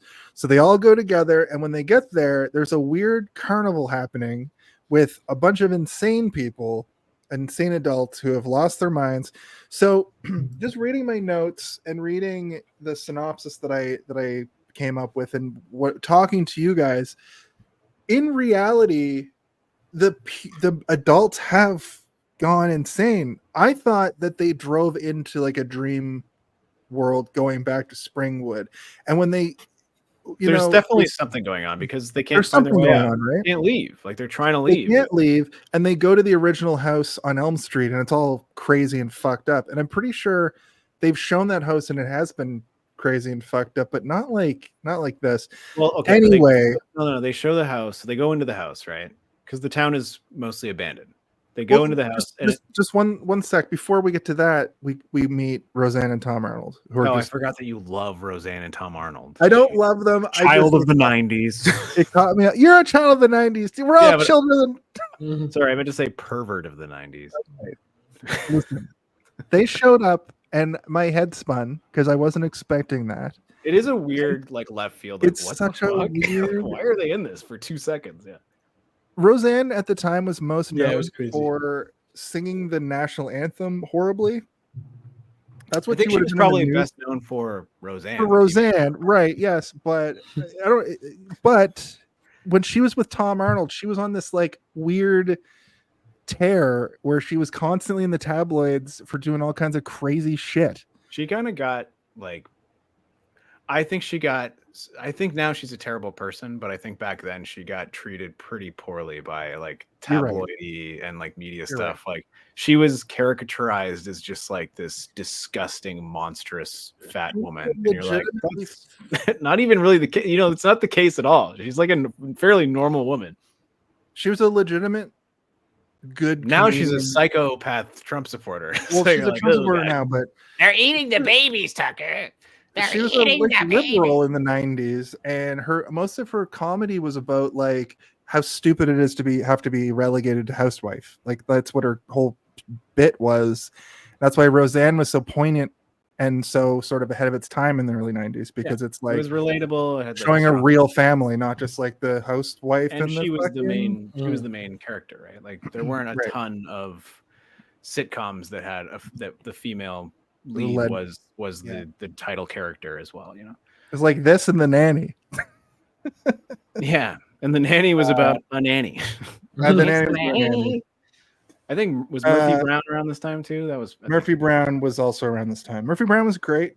I'm surprised they haven't done a Legacy sequel, but I think Candice Bergen has multiple sclerosis or something. She came out at the Oscars and looked like she wasn't doing too well, but she's still alive. She's like, I don't want to do that. Like, Right. Like, why would I do that? She was on like the second episode of Saturday Night Live. Like she's been working for 50 years. Right. So they go to this nightmare circus. Everybody's old. They meet those guys. Then they sort of split off into two groups. Can I say that a town fair with no children and all adults doing all the child things is like a Goosebumps premise, like from a Goosebumps. Like it's like filmed like a Goosebumps. Goosebumps episode. It's like an R.L. Stein level where I'm like, this is not that scary. This is like you better beware, you're in for a scare. Like, I'm not freaked out here, R.L. Stein. This is weird and goofy. Because like usually Freddy Krueger heightens the comedy the horror as it goes. The things are supposed to become scarier, right? It starts out goofy and gets scarier. This one just kind of keeps getting goofier. It gets goofier, yeah, as it goes. I don't know if you agree with me, but it's a no idea. You know, it would be called something like The Town of Old Folks or something. You know, like all those Goosebumps, or like The Night My Hands Fell Off, or you know, like they always had weird. Back of the Killer Dummy. The Don't go in the basement, or the Tower of Terror. Yeah, Old City. I kept all my piss jars for a year. Okay, that's actually horrifying. Sorry, that is actually like a Freddy thing that he would do. That's weird. Anyway, Breckenmeyer busts out some weed. I'm surprised. Like his kill actually starts out like it was going to be a cool trip out, and I got uncomfortable. I was like, is this going to be really like Midsummer? It wasn't. But it also felt like an anti-drug message when he first smokes the weed when they get back in the van. She's like, put that out. I think, and then in the back, anti-drug was like a big thing in this era, right? Like because everybody was. It was like this movie was 14s, and it was like I think at the end of the Reagan administration, where like the war on drugs was real, and people were in the streets being like, "We need to make sure we get all the pot out of the streets." You're like, what? But pot? fill the small neighborhoods with crack. Yeah, that was his plan. Yeah, Reagan. But you know, like I did appreciate the joke of like, this is your brain on drugs. Like I even remember that, and that wasn't aimed at my generation. I just remember.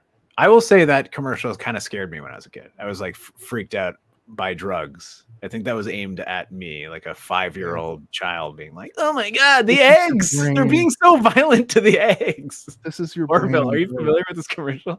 Yeah, I know exactly what commercial that is. It's been referenced so much. I remember it referenced in Harold and Kumar. Right. When he takes up the shotgun, it's like, no, I can't feel a thing. No. Like, what the hell? Yeah. Yeah. When I saw it first, I couldn't tell. I was just like, are they putting this in the movie because that's just what the message was of the era, or are they making fun of the like? I couldn't tell because the way it was delivered too balanced. Yeah. Yeah. I was like, I think they knew that like teens were going to be watching it, so they were like, you know, this weed thing. These kids, they like that weed. Also, the joint he's smoking is like the comically small. Yeah. Also, when you smoke weed, you don't go on an acid trip. Like, exactly, which was awesome. When they hit the Inagata I was like, yep, this is it. And then it wasn't it. So anyway, they find a Freddy, a picture of Freddy, like a drawing in crayon at one point. And then when they're in the van, I think one of my favorite like gags in this movie is when Carlos is like trying to open the map, and it just keeps opening and opening until it's like and then it's just written in blood, "You're fucked." I was like, what? Are they in a dream or not?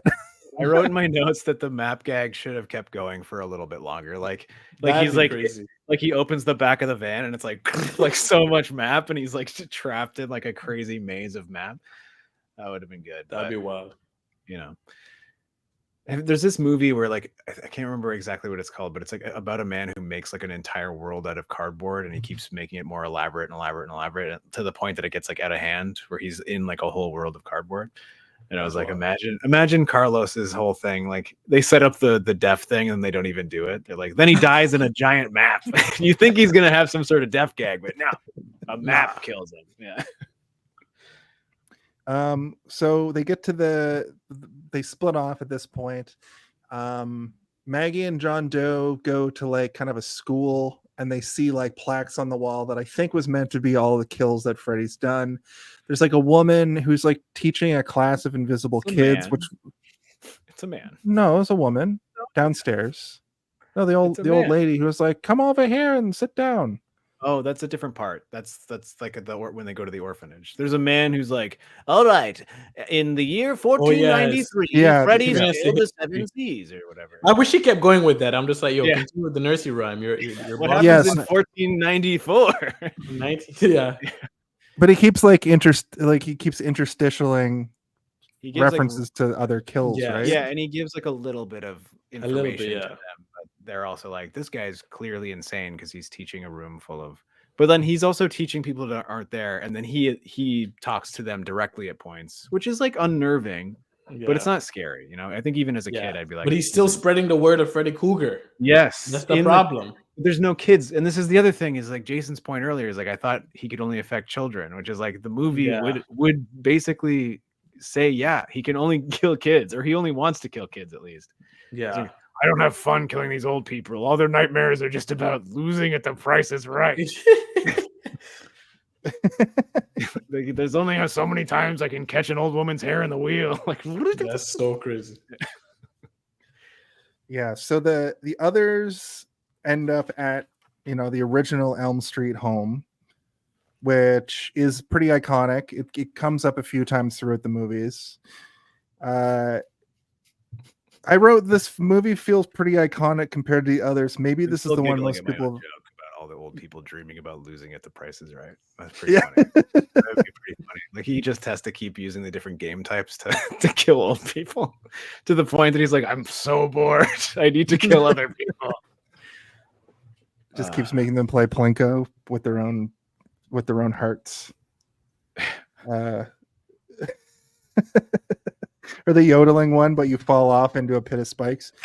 Right. So they end up in the home, and I wrote, this movie feels pretty iconic compared to the others. Maybe this one is the one that most people remember. Freddy is full Bugs Bunny as well. And Carlos is so tired, he just needs to go lie down. He needs to find a room and crash, even though they're like, the thing that we're running from kills you in your dreams. Well, they haven't seen any evidence of it yet. Have they? Yeah. Do they know about Freddy? I guess they probably don't. All they know is that dude was singing 1 billion bottles of beer on the wall and being like, "You can't fall asleep or he'll kill you." And they're like, "What do you guys think that even means?" I'm gonna kill you with a bottle.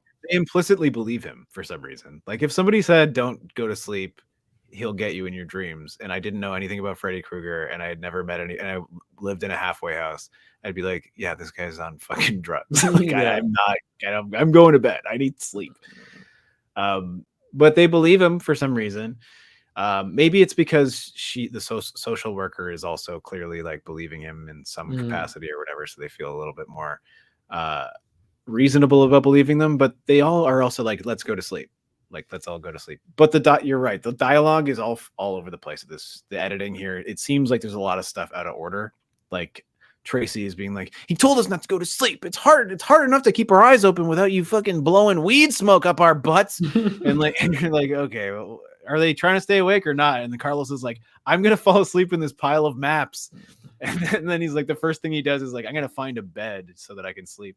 And he finds the dustiest bed that ever existed. The dustiest, like hitting the bed and the dust is flying everywhere.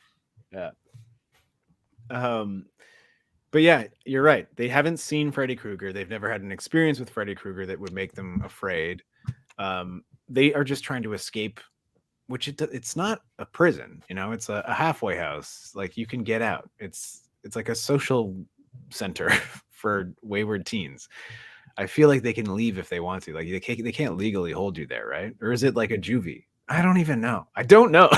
I think it's like a shelter or like an orphanage. That's what I the Maggie, we do find out later that like she got put there and just stayed there and became a worker, a social worker. Yeah, it's like you have go to school university for and then you're like, 8 I'm going to years for become a that. professor instead of leaving this university. I'm going to become part of this university.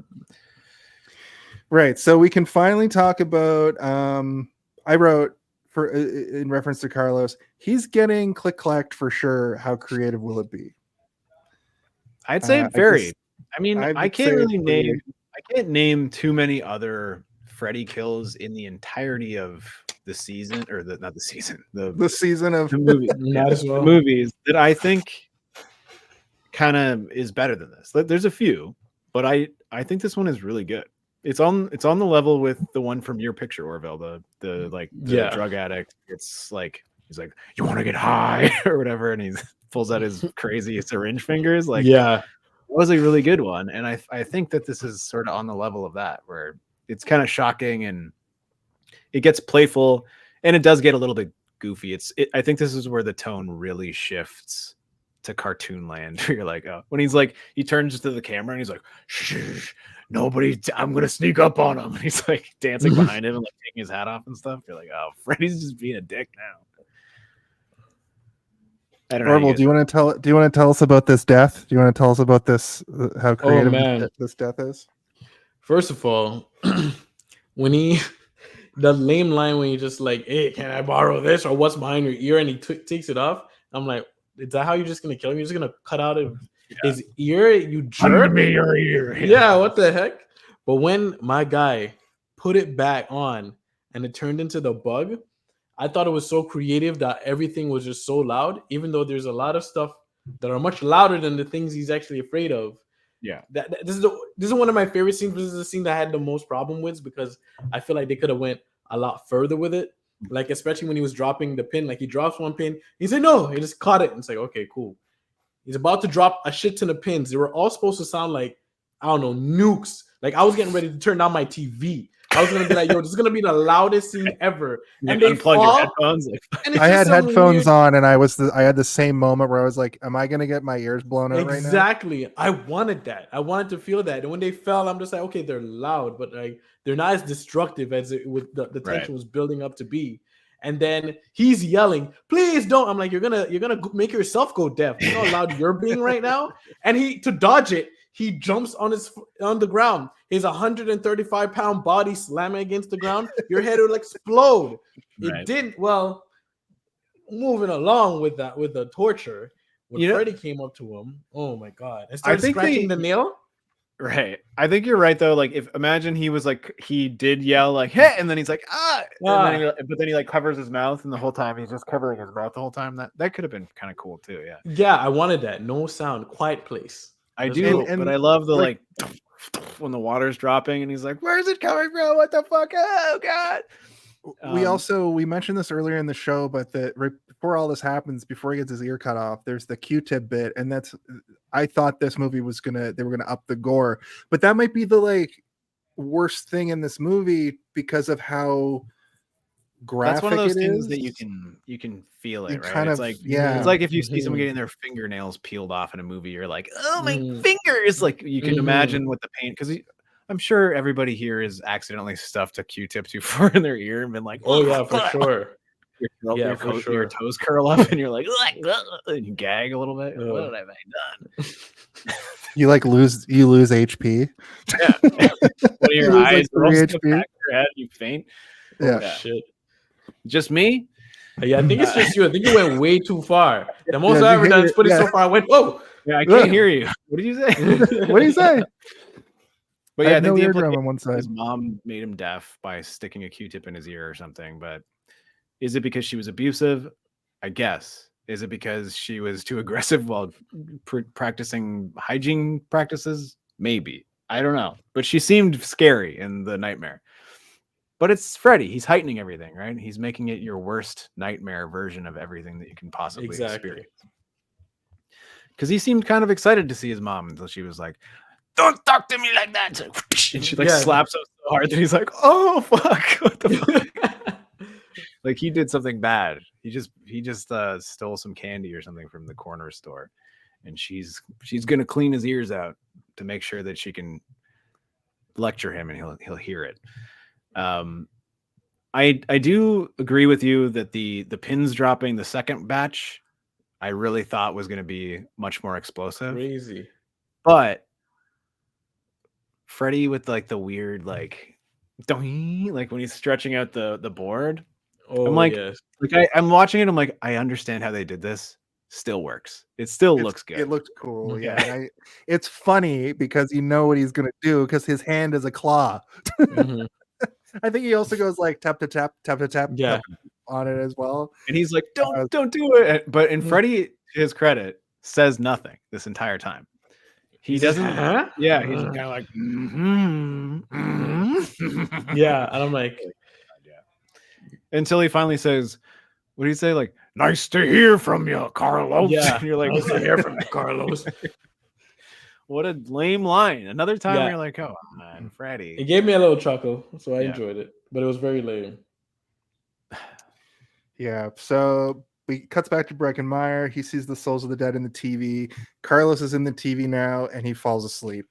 And then it goes back over to John and Maggie. This is when they see the old lady with who remembers the Krueger child, but she won't give up the name. John may be Fred's own grown-up child from an alternate universe that's 10 years in the future. That's what I speculated.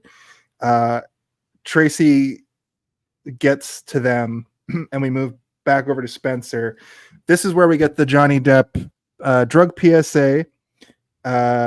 And then Freddy shows up and hits him in the face with a frying pan, I think. Yeah, And then Inagata Vita starts playing, and you start. So getting like a Orville, you cartoon said you were trailer. like you didn't realize the connection, right, of Johnny Depp being in the first movie. yeah. Were you like, what the fuck? Like, were you I was why- like, really, like, what the fuck?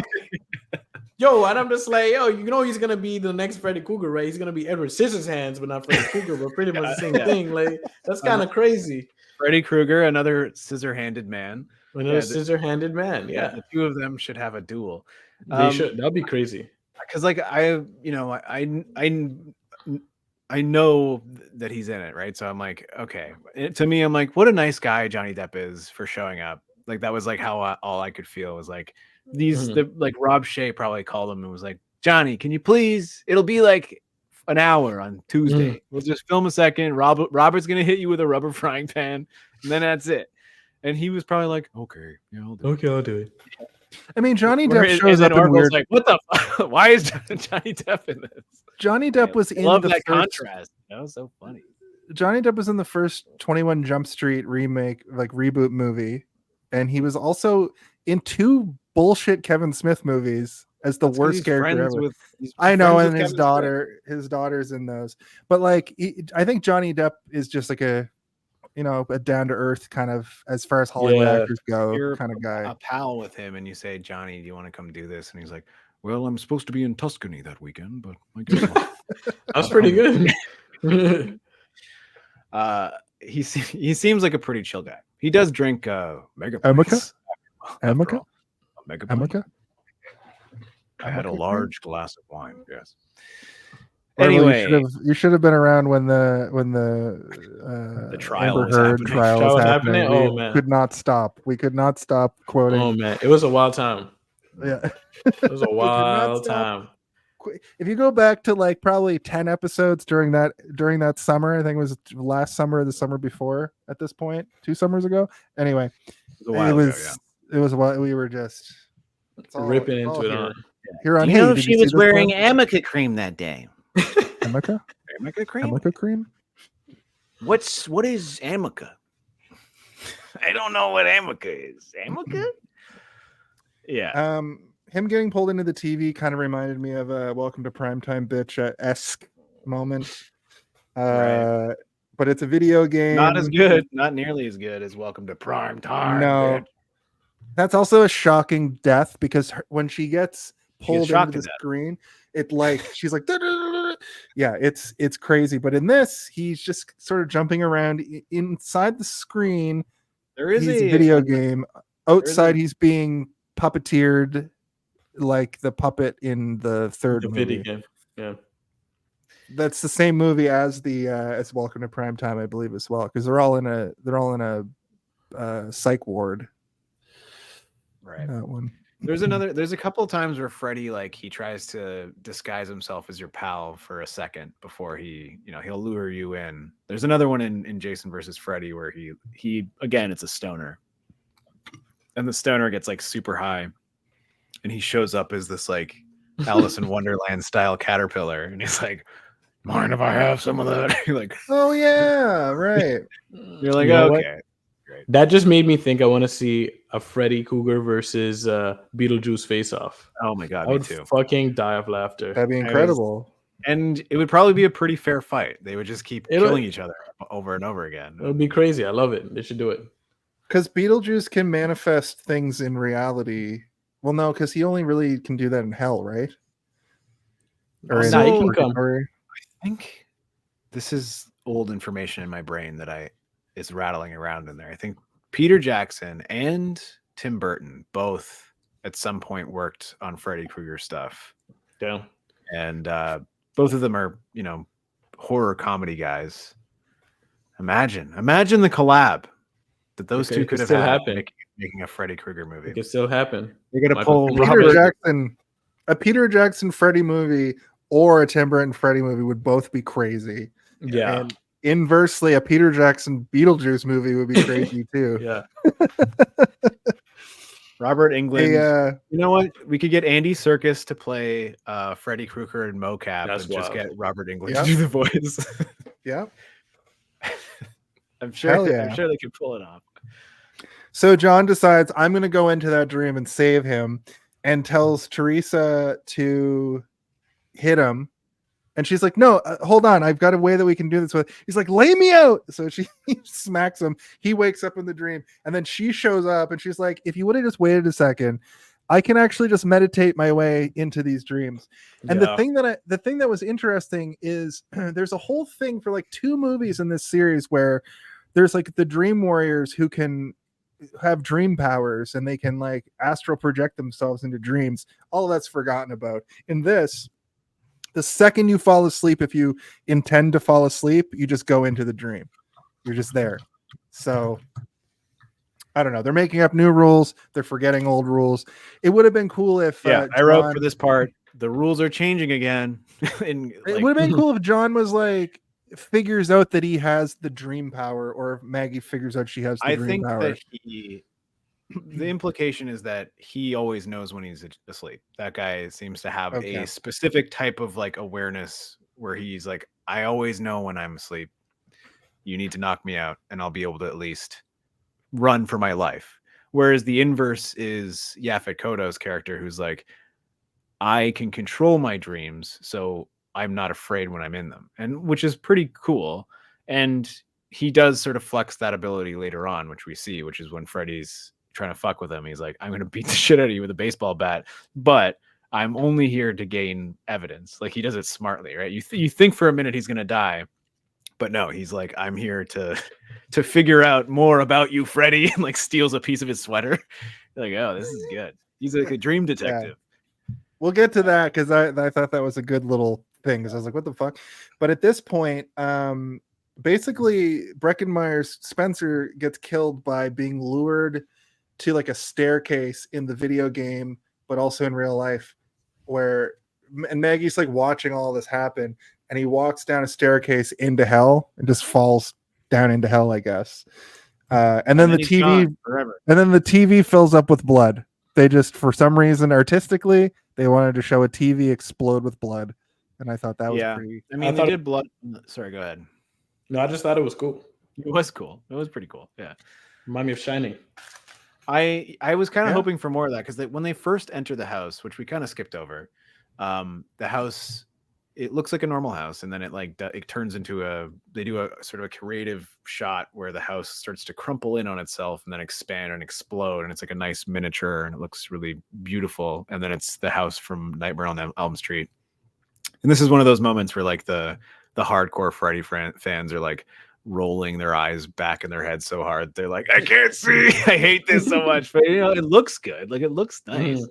Which is the case with a lot of stuff in this, man. I think there's a lot of really cool, interesting shots that don't get enough credit because this movie is shit on so hard by the Freddy fans that film fans can watch this and be like, that is a really interesting and cool shot. Like the shot when he first drops that one pin, and it's a camera that's moving down, you know, at like a, it's clearly like a, it was moving slow and they sped up the camera moving down, but they had the pin like spinning with it, like right in the frame. It looks cool. Like it's like a weird, cool, creative, stylish shot. And it matches the aesthetic of like what a dream world is, or like things should be heightened and seem odd, but also look interesting. And like that is a perfect example. And there's tons of those throughout this movie. I don't, spoiler alert, I don't really like this movie that much. I don't think it's my favorite Freddy, but I do like lots of little bits of it. And a lot of it has to do with the camera work. And the camera work in this movie is kind of like immaculate at some points, where I'm like, they clearly cared a lot about this specific shot more than they did about making an interesting Freddy story, which is, you know, I'll give you fine. something from my point of view about this exact thing, where you've seen this movie before. You went into it with sort of a opinion formulated from seeing this movie. You know, you've probably seen it a few times. Well, I'll tell you right now, it's the first Freddy movie I ever saw, except I started at the part where Yaphet Kotto's beating Freddy up with a baseball bat. So. Yeah, right. But from my point of view, I have this sort of, I've learned that the later in life that you watch an acclaimed movie or a bad movie, you might take something different out of it. You know, like I didn't watch Big Trouble in Little China until a couple of years ago for this show. And I'm going, wow, this movie's so great, it's so interesting, it's so it's got all these cool ideas that I would have enjoyed as a kid, and I wish I had seen it as a kid. But the fact that I saw it so much later in life, I got to witness it from this completely different perspective. And I think that's what happened for me with this movie, where I went in completely blind, only knowing all the Freddy movies I've only seen in the last few years as well, right? So I'm trying to connect it to those movies, and that's why storyline wise it's very confusing. There's a lot of really weird things that don't line up. Orville, like you said at the very beginning, it's just like they shove a bunch of stuff in at the end that is trying to like explain the rest of the movie away, and like it doesn't really make sense, and it's not good as a story. But there are a lot of bits and pieces of this movie that are good. I had a really good experience watching this movie. Like I really enjoyed it while I was watching. It wasn't until I sat with it for 2 days and started to really think about it, and then talk about it with you guys for the show, that I start to, when you pick at it, that's when it really no knock against you, but it is a very like accessible movie visually. Like you're just seeing a bunch of stuff happen, right? It's just stuff happening involving Freddy and a bunch of characters, but none of it really matters. I think that like you learn about certain characters maybe too much for the amount of time they have. Like you learn a lot about Spencer, which is where we are in the story. Spencer dies. We know he loves video games. We know he has an issue with his dad. We know that he loves pipe bombs. And we know that, you know, he loves smoking weed. We learn all this stuff about him, and then he dies. We learn Carlos is deaf and that he maybe lost his hearing from, you know, like, I stopped speaking back when it became hazardous to my health or whatever. And he's like hitting his ears. You're like, okay, so something happened to him to lose his hearing. We learn nothing about Tracy at all. We just learn that she's kind of a bitch. And you're like, I'm like, she's probably like this for a reason, but we don't know what the reason is. But she is overly aggressive, right? The entire movie. She's anything that happens, she blames somebody else. She gets mad at somebody, even for nothing happening. She'll like smack you in the chest. Like if something happened around you that you had no control over, she would punch you in the chest and be like, "What the fuck?" And you're like, "I didn't cause that." Like, what the heck is wrong with you? The actor that plays Tracy, her acting choices for some of the stuff was fucking so bad. It kind of felt like they gave her the wrong direction a lot of the time. Yeah, Orville, you're an actor. What happened there? Listen, man. I said I was talking to somebody about this earlier on, and that's one of the biggest things for me that really cheesed me. And I was just like, this girl has one inflection, and it's just like this. If we're gonna go over there and kill Freddy, we gotta do it. I'm so sad. What's going on? I'm like so this because sad. Blah blah blah. I'm like, what is going on here? But that's what I said to my friend. I'm just like, I didn't even get mad at her at the end of the movie. I was like, yo, who told her this was okay? Director. What's going on? That's when I turned to the director. There's some acting that's so bad that I'm just like, there's no way the human emoting this could feel like this is the right thing to do. There must be through misdirection. Who is it? Yeah. But again, it could, it could be a bit Rachel, of both. Rachel Talalay was over at the special effects hut being like, how much blood is going to come out of the fingers? All right, maybe we should do green blood. And Greenblatt, yeah. the actor playing It's like, Tracy focus is on like, the wrong I have a thing." question about the direction. Like, yeah, you're doing fine, honey. You're doing fine. I have a bit of a story that all makes sense now. So I looked her up because I was like, why is she so bad? What else do I know her from? When she first showed up, I thought it was the actor that played April O'Neil in the first Ninja Turtles movie, but it's not. But her name's Lezlie Deane. And what happened from my point of view is I noticed she's but I'm going to. The reason that Freddy's died, the reason that Freddy died is because of Ninja Turtles, by the way. Just wanted to add that in there. Ninja Turtles, the movie also kind of looks like Ninja Turtles. Ninja Turtles, also a New Line movie, was the new House of Freddy. They're like the House of Turtles. we're changing the sign. Before this, it fucking just destroyed. Like no more Freddy, only Raphael. Turtles from now on. Turtles kill him. But what's interesting is Jodie a couple years later would go on to be in a movie. Her second to the last movie she was ever in fact, a little film called Plump Fiction. And I only learned about Plump Fiction because of looking her up. And what this movie is imagine Scary Movie, but all of the parodies are Quentin Tarantino and movies from this era. So like Natural Born Killers, Forrest Gump. It wasn't as bad as like Epic Movie, like the 2000s ones. There was some stuff in there, but it was 81 minutes long and kind of was an 81-minute long fat joke. That's like less than a Disney movie. Also, it was released on DVD too. I remember Rhino. Remember they put all that DVD distribution company called Rhino, and then garbage. Anyway, I watched this movie production company, Rhino. We gotta get the Rhino movie. It's Plump Fiction is free on YouTube, and I watched it. It's fucking god awful. But she plays, in Pulp Fiction, how there's the Gimp. Yeah, she plays the Gimp. That's in the parody version of Pulp Fiction. The thing about Quentin Tarantino movies is they are also kind of already parodies, like of other stuff. Like that's what Tarantino all does. Self-referential, yeah. He makes parody of stuff that Tarantino loves, and he just changes it so that it doesn't feel like parodies. So parodying a Tarantino movie is like parodying a parody almost. Yeah. My biggest Clerks was referenced. My biggest takeaway is Pamela Adline is in it, doing the Bobby Hill voice. She famously does the Bobby Hill voice. This is 3 years before King of the Hill, but she's in the segment that is Natural Born Killers. The guy who plays the Woody Harrelson character, you would recognize him to see him, but she plays the woman whose name escapes me.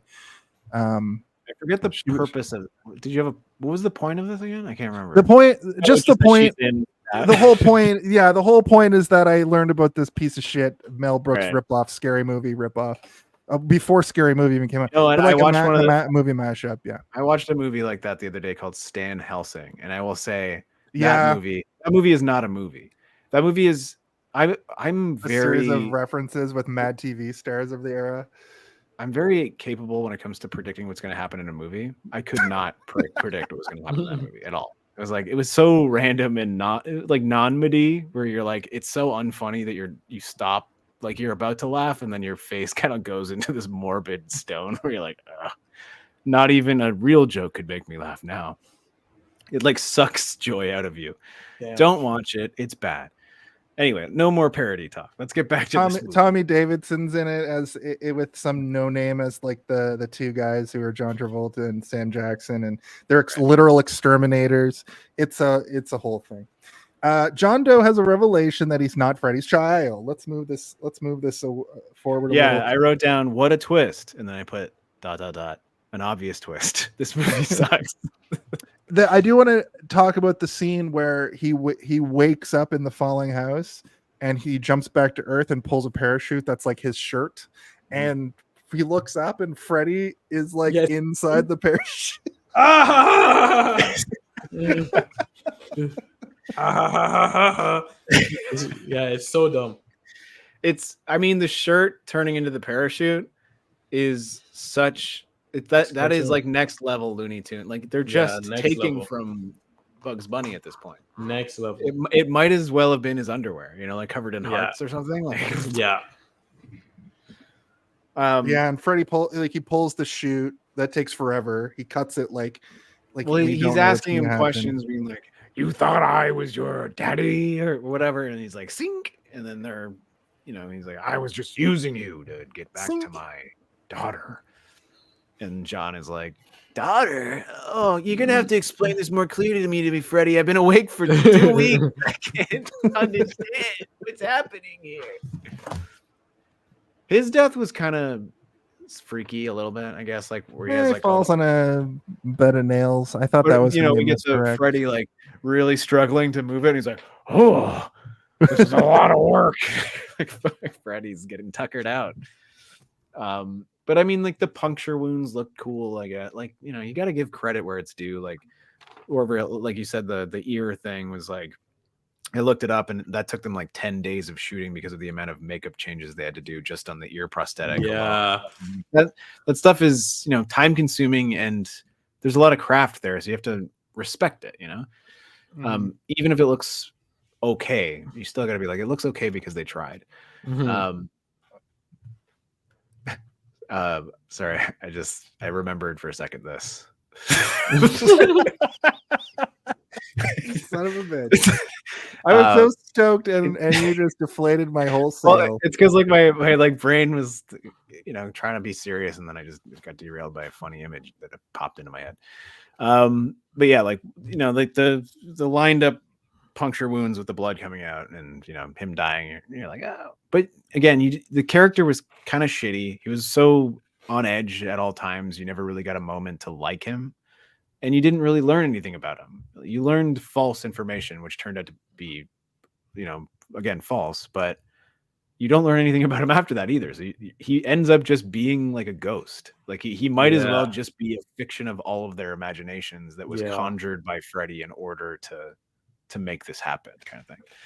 I was so sure that they went into a dream that now my whole perspective of this movie has changed, knowing that it literally is 10 years in the future, and all of the kids of Springwood are dead, and he is the last remaining one, and the adults there have gone insane.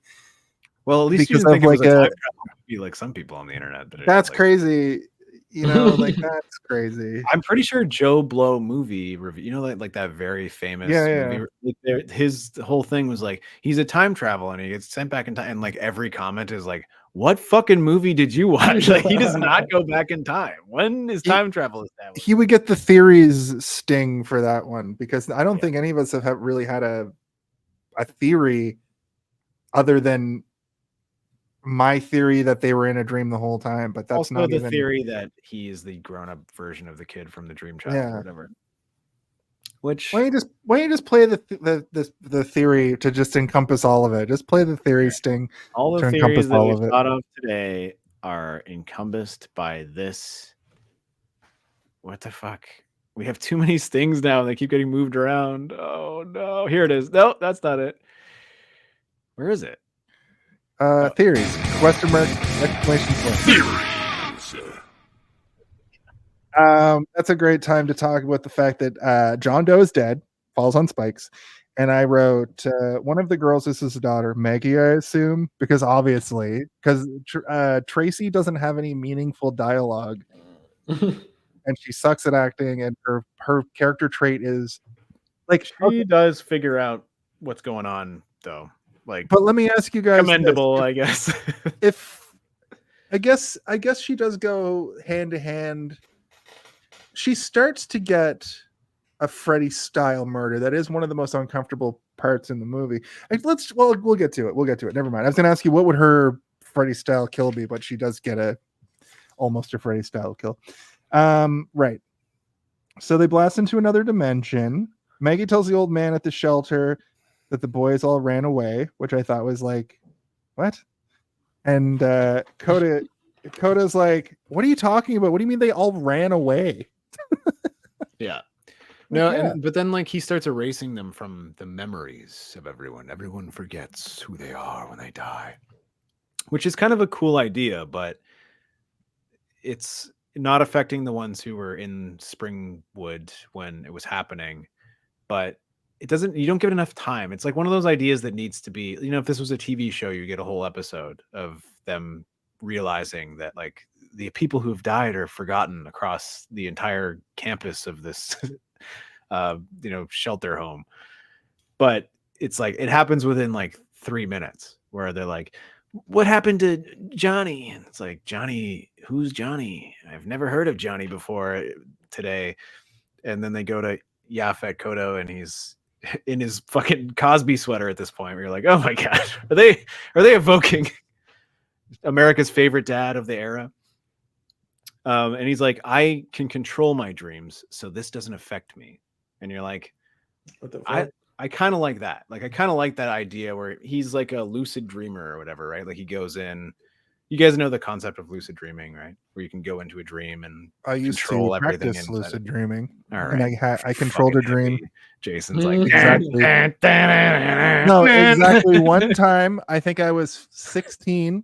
Exactly one time, I was in a dream, and I recognized it was a dream, and I like flipped a switch and changed the color of the sky, and then I woke up because I was.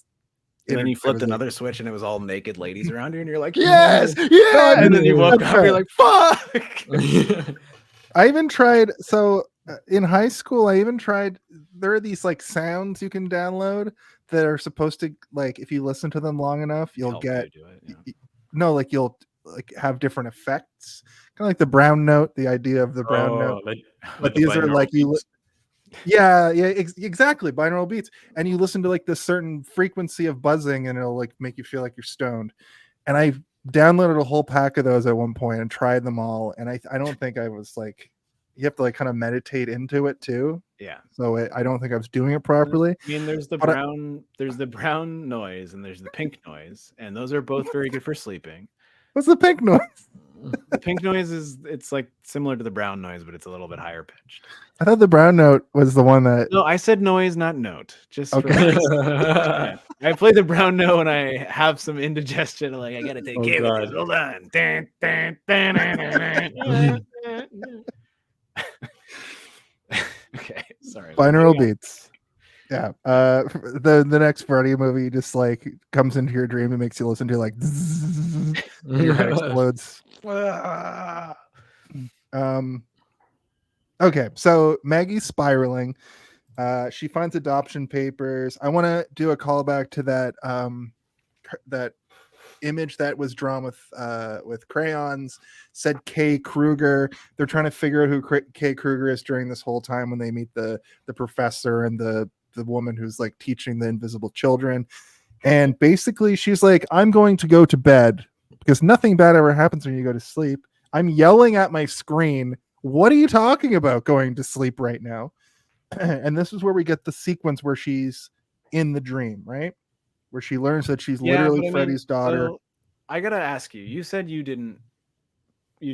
This wasn't telegraphed to you from the beginning, but like I feel like it was. It wasn't. I'd like to know what you think as well. Oh, Orville, sorry. Like we at the beginning see them have a shared dream, and we always see him in the dream world. But when it's her, she's dreaming from a first person perspective. So did that you just kind of give it away? I don't know. Like for me, I was like, she's dreaming from the perspective of the girl. Yeah, I kind of definitely it kind of gave it away for me. Like it did prelude to that. But at the same time, I wondered if there was because at that dream sequence, and again, I said that those 5 minutes are like the darkest of the entire movie. Just torture thing that he was doing there, and how the wife came out saying, "Oh, I won't tell anyone, won't tell anyone," and the little girl going down there. I'm just like, now that kind of led me to believe. I'm like, was he also abusing his daughter? Right. And the way kind of, but then process of elimination, we already knew that girl was going to be the actual daughter. Yeah.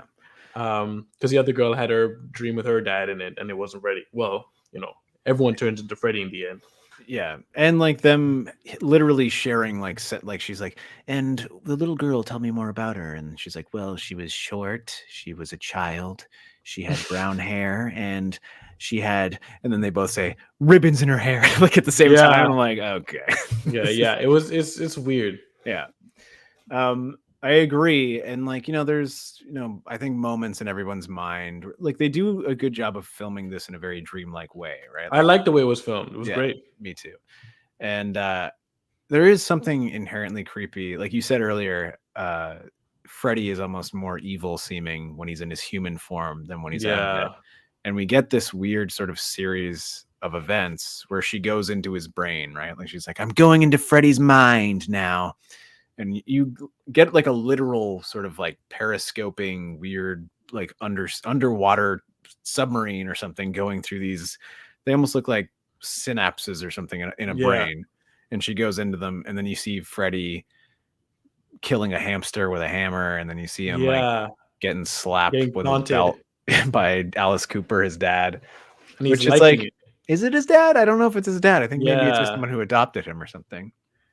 Because he's the son of 1,000 maniacs. Son of 1,000 maniacs.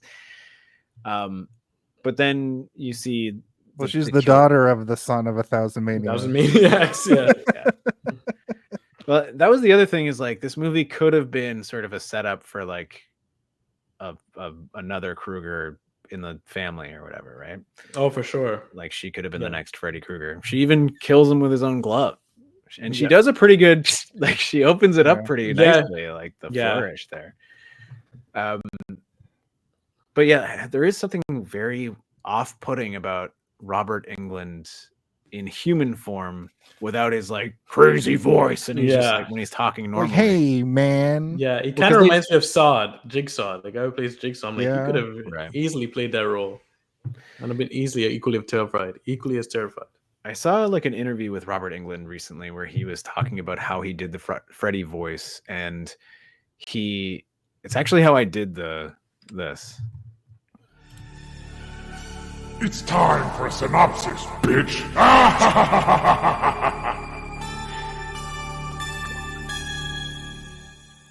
Which is that if you lower the pitch of a voice or whatever, there's always sort of a robotic quality that is added to that, right? If you just lower the pitch of it, it's going to make it deeper, but it always sounds sort of strange. And he was like, but if you just slow it down, that is removed, and it slows everything down. So he was like, what I would do is I would, say the lines faster and then I would do them normally on set. And then when I would ADR, I would say them faster. So it would still sync up. When I would say them faster, it would like make them deeper and have that sort of crazy voice or whatever. And like they showed like an example, and I was like, that's pretty cool. That's interesting. Yeah, that's cool. I didn't know that. Wow, fun fact. Fun fact. We need a fun fact button. Yeah, fun fact. Fun fact, bitch. Fun fact, bitch. Yeah, so this sequence shows him in his real form, like you guys were talking about. We're sort of put into a situation where Freddy's wife. So Freddy just is like, we're gonna find out he's lived this horrible life, but he does end up marrying a woman and having a child, and she finds his kill room, I guess.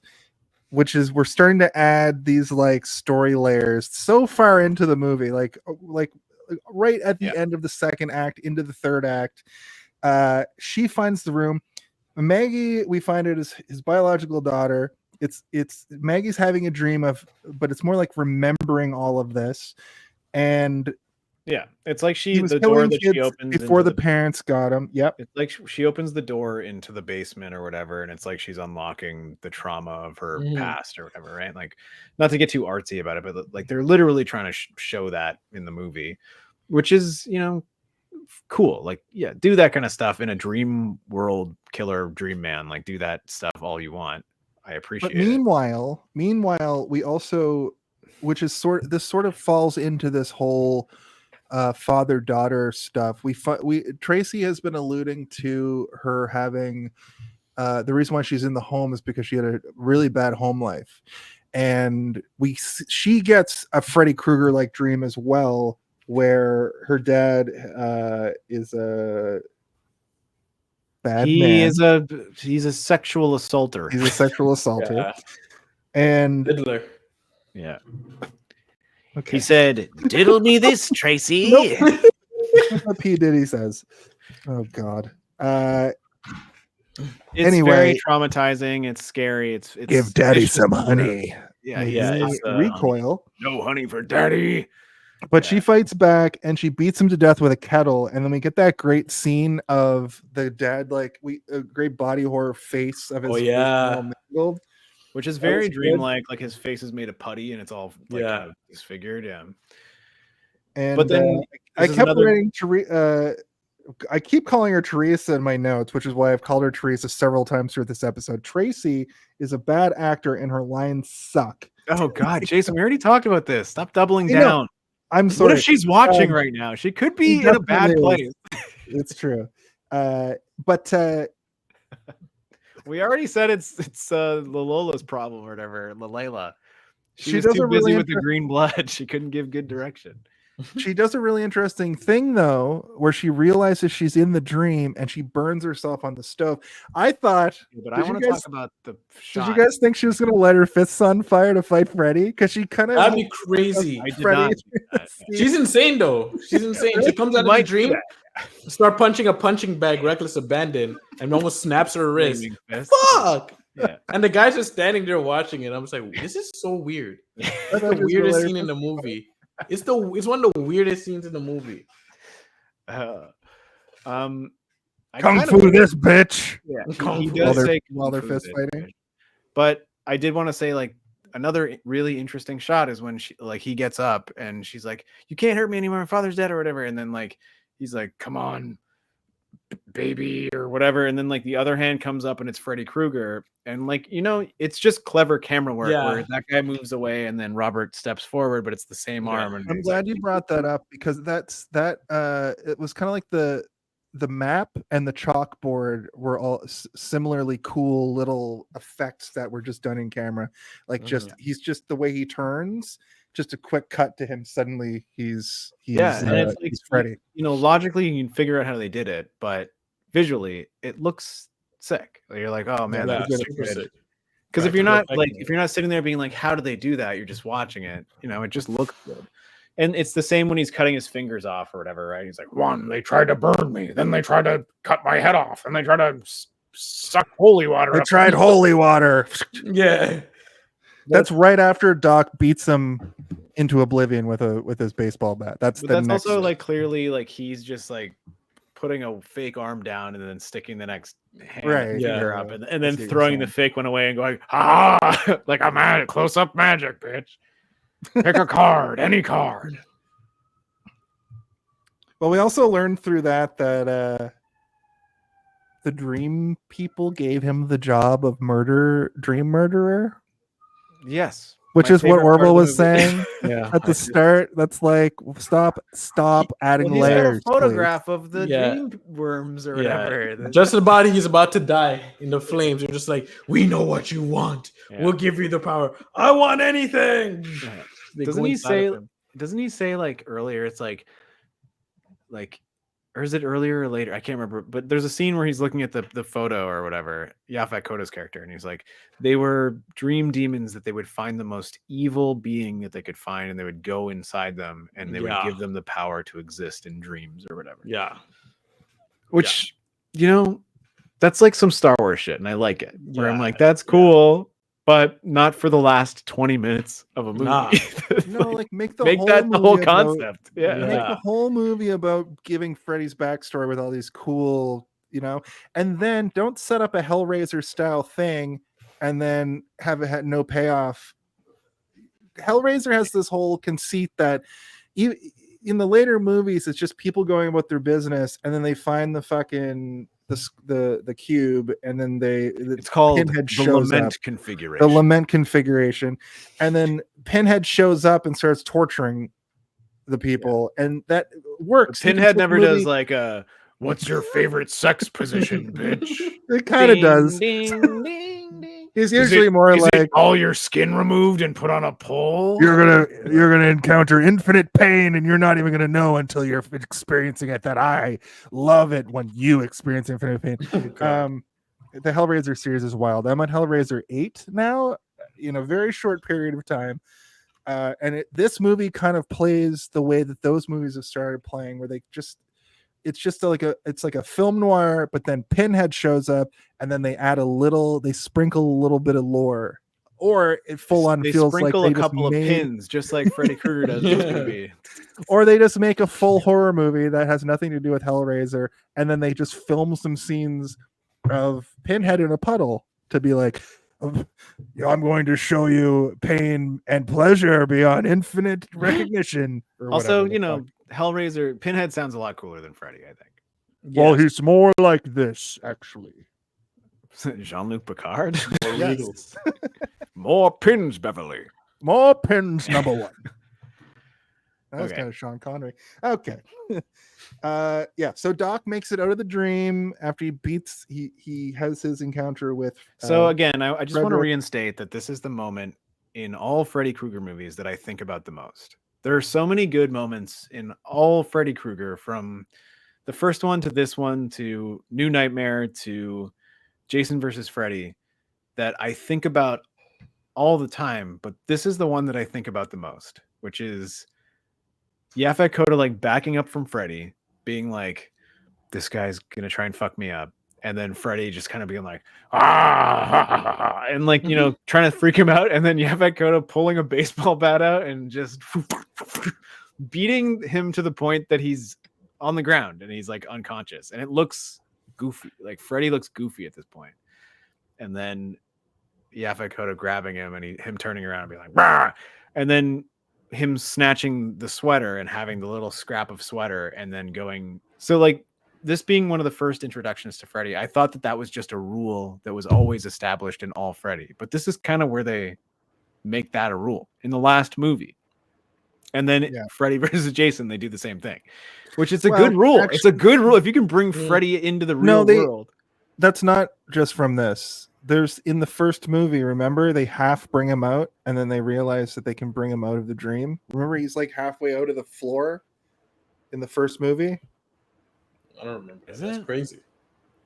I thought it was like he's always sort of like, I mean, but it's like a different thing where it's like you grab him and you can fully bring him, like you can like pull him out. Yeah, but there's that whole thing at the end of the first one, they like almost bring him out of the dream world and they realize they can do it, but then it's never explored again for 5 movies. Like, we got his nose ring, and he's like, "That's not fine." They're like, "Where'd we get this then?" I feel like if you're the kind of person who's seen the first 6 Freddy movies like 100 times each, you can this is probably like viewed as Freddy's greatest hits, and all of these are references to other movies. No, That's you're what right. it felt like. It absolutely is that though. Like that is it's his greatest hits album. It's his last album, and he's never coming back. He's dead. Robert Englund has retired. We're not doing it again. Let's put all the good stuff in, and then also a couple of Looney Tunes jokes just for safe measure. For safe measure, let's make this movie safe for. No, like, you're right though. Like there's a lot of rules PG-13. that are half rules, and then they like establish new, and then they also are trying to bring in new lore, and then they never really go back to that lore. But in New Nightmare, which have you guys both seen that? Or I haven't seen it, so I don't know. I haven't seen it. So it has nothing to do with the Freddy Krueger movies because it's its own thing where the Freddy Krueger movies are movies in that movie. Like they are just movies. I do know that about it. Yeah. But they're like making a Freddy Krueger movie in that universe, right? Yes. And all the other ones exist. And like there's even people in the movie who are like, you should never killed Freddy off. He was the best. And you're like, is that guy Freddy? Like, is that their Freddy coming back through these psychopaths? That feels like Seed of Chucky, and I'm so excited to watch it. I'm so just Seed of Chucky had that same kind of vibe. But it's I mean, the only difference between like the Seed of Chucky and Scream, where they're like, we're making the Stab movies and we're making the Charles Lee Ray Murder Doll movies, is like in this, Freddy Krueger never existed, and they're not basing it on anything. It's just those movies existed, and Wes Craven's like, I have a new idea for a new nightmare. And you're like, oh fuck. And it's actually him playing himself. Like it's so weird. I'm that's gonna be a fun and like surprisingly, he does a good job. Like he's not a good actor, but like him being like, I'm the creator of Freddy, like he almost seems like a Steve Jobs style. Like if Steve Jobs is in his own biography, like it seems like that. Anyway, I don't want to give it away. It's a good one. I like it a lot. Thank you. Right. So Doc makes it with some fabric. There's a plan of drama, just like the first movie. Then the 3D glasses come into play. Weird.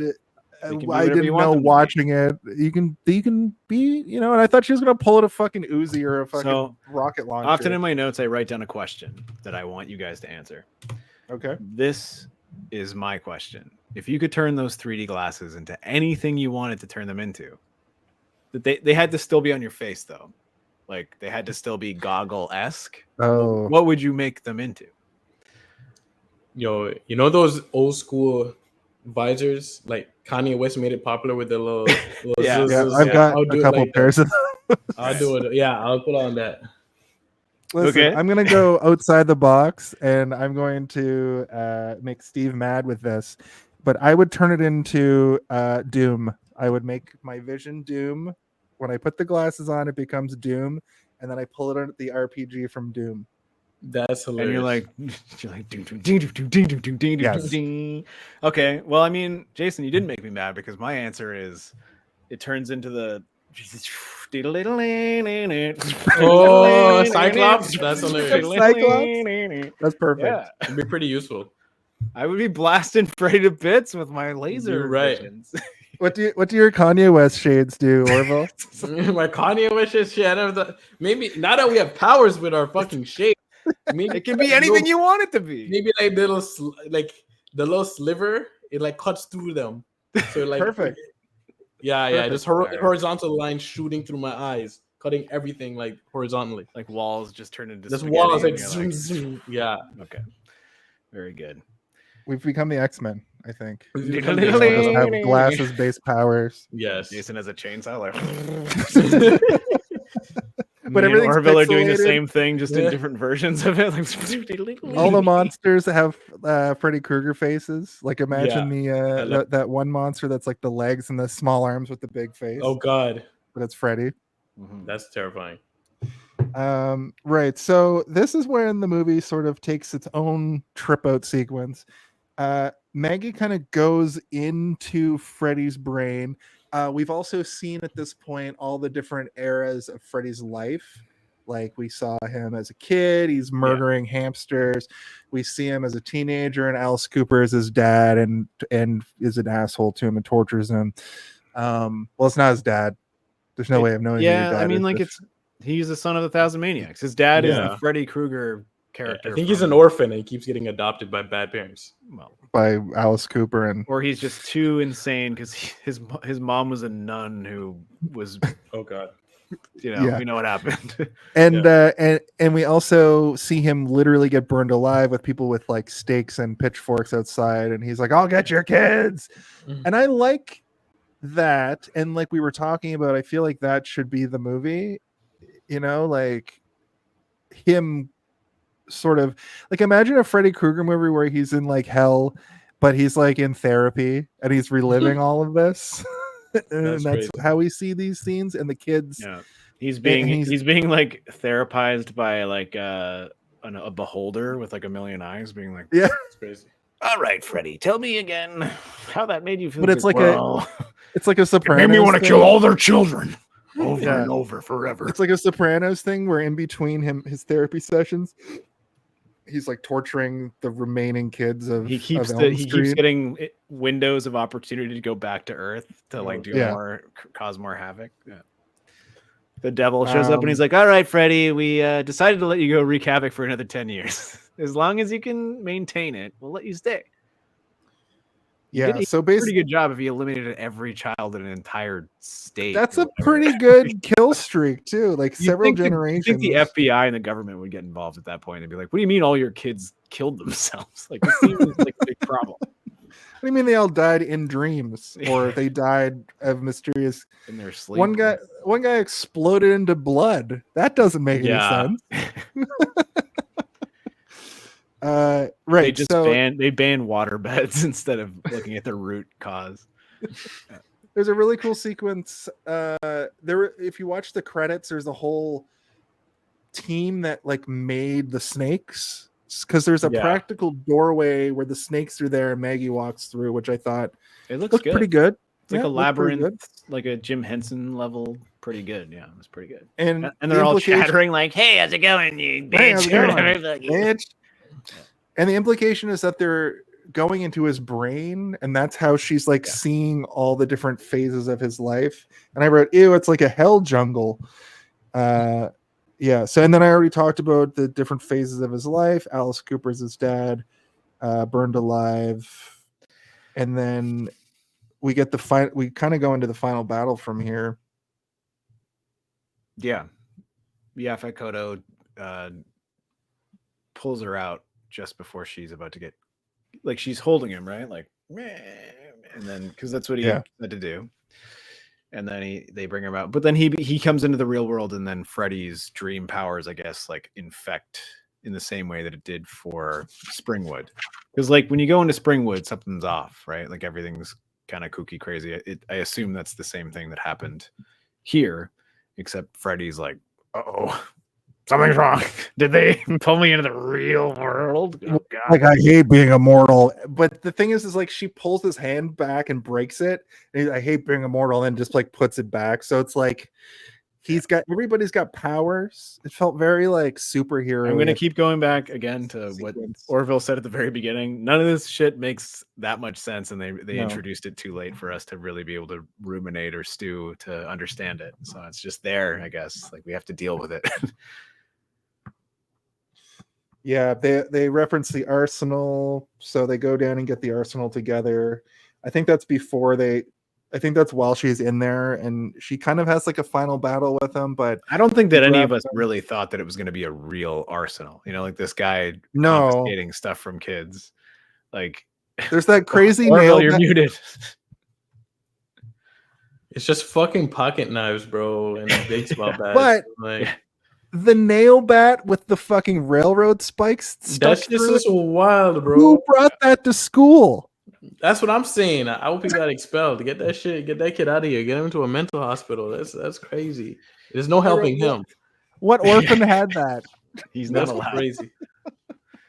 But you know, like it could have been like we were saying before, like an accelerated version of it based on Freddy logic, right? Like you go in there and there's the knife with like the brass knuckles with spikes and a blade. Yeah. She pulls that out, and then I can't remember who it is, but one of them's like, "That's not big enough."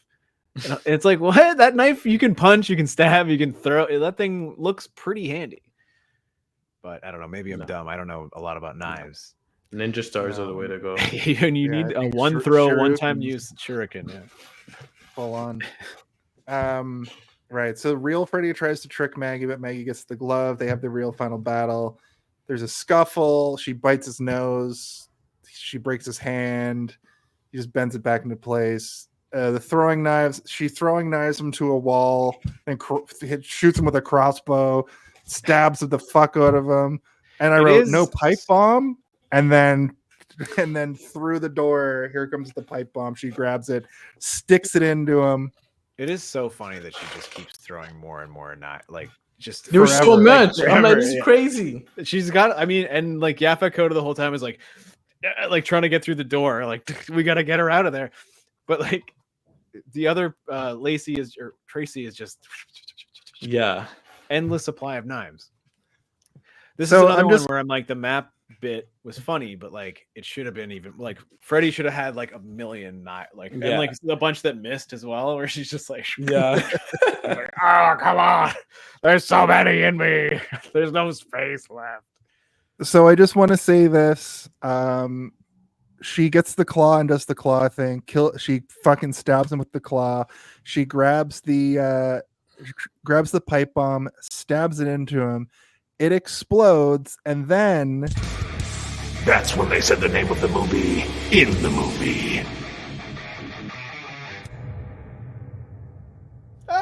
Carlos's head blows up. No, she says, "Freddy's dead." Credits.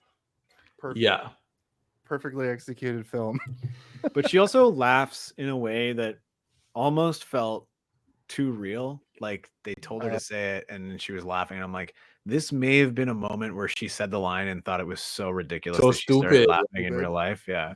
And they're like, let's just use that one. It's real. It's a real reaction. It's the only one we started recording on. Fuck. Let's use it. Somebody threw a shirt.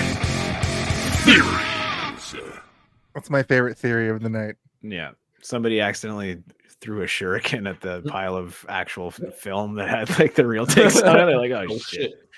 And it cut it together into this perfect film. Yeah. Oh my god, I that's the can't end believe of the the rating movie. I gave this movie. Okay, so we did it. We came in at the exact time. But we do have a couple things that we like to do before we get out of here, Orville. Do you have a little bit of time to indulge us with a final thought, a Home Alone of it all in a game? Oh, okay. All right.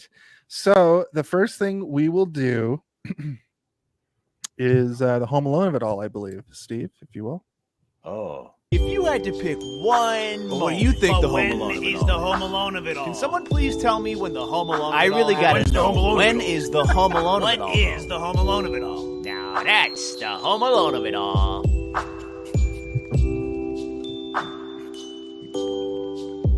That's fire. Who produced that track? That's fire. That's all, Steve. God damn, Steve. You laying it down. That's crazy. Am I coming It used- here? It used to be better, if you can believe that. There's What? a version of it with Home Alone music that kept getting. Oh, with the Yeah, send it kept me that getting- MP3. Yeah, but the YouTube's doesn't like it. Of course. You are the first Home- to dance to it, and I appreciate it. Thank you. It's fire. How you mean? It's fire. Okay, so if it isn't clear, which it isn't, the Home Alone of it all comes from an idea that in the movie Home Alone, we're all there to see Kevin McAllister roll out the blueprint and set up the traps for Harry and Merv to go through. Okay, I posit Jason always says Merv. His name's Marv, by the way. Merv. I have a friend named Merv, and I think that's what pops into my head. Right. I like this. I like this from World Mind. Freddy's dead. The shuriken cut. Wow. 'Cause that's how it was created. Yeah. So basically, what I posit is every movie sort of has its own version of that, where it's like the sequence or the part of the movie that you're sort of there to see. So in Home Alone, you're there to see that third act where, Harry and Marv are going through the home. Orville, what's your Home Alone of it all for this film, Freddy's Dead: The Final Nightmare? Oh man, I'll say it's the same across the board for all of my 80s horror movies. Is a body horror. I'm here for it. I know. Like, I just love how creative that era was with the lack of they did have a lot of technology. Because come on now, they had sci-fi's like in the 60s and everything. But just to see what they do with the practical effects, even though it looks sometimes come on now, but I appreciate the work that the crew puts in. So I went into this movie I want to see the crazy set decorations and the prosthetics for the kill scenes, the dream sequences. And I wish there was more, but again, Carlos, RIP. But that one was the best one. It was the best one, yeah. I agree. Hands down. Okay, great. How about you, Steve? I gotta say, for me, it is immediately Carlos going to sleep, because it's the first time that you see someone going to sleep. And in Freddy movies, someone going to sleep is always bad, but in this movie, it's always from the get-go. People are trying to stay awake, even when she falls asleep and that little newspaper head comes up and it's like, I'll never tell. And you're like, oh god, what the heck's happening here? But Carlos deliberately going to bed, something bad is about to happen, and the movie starts there for me.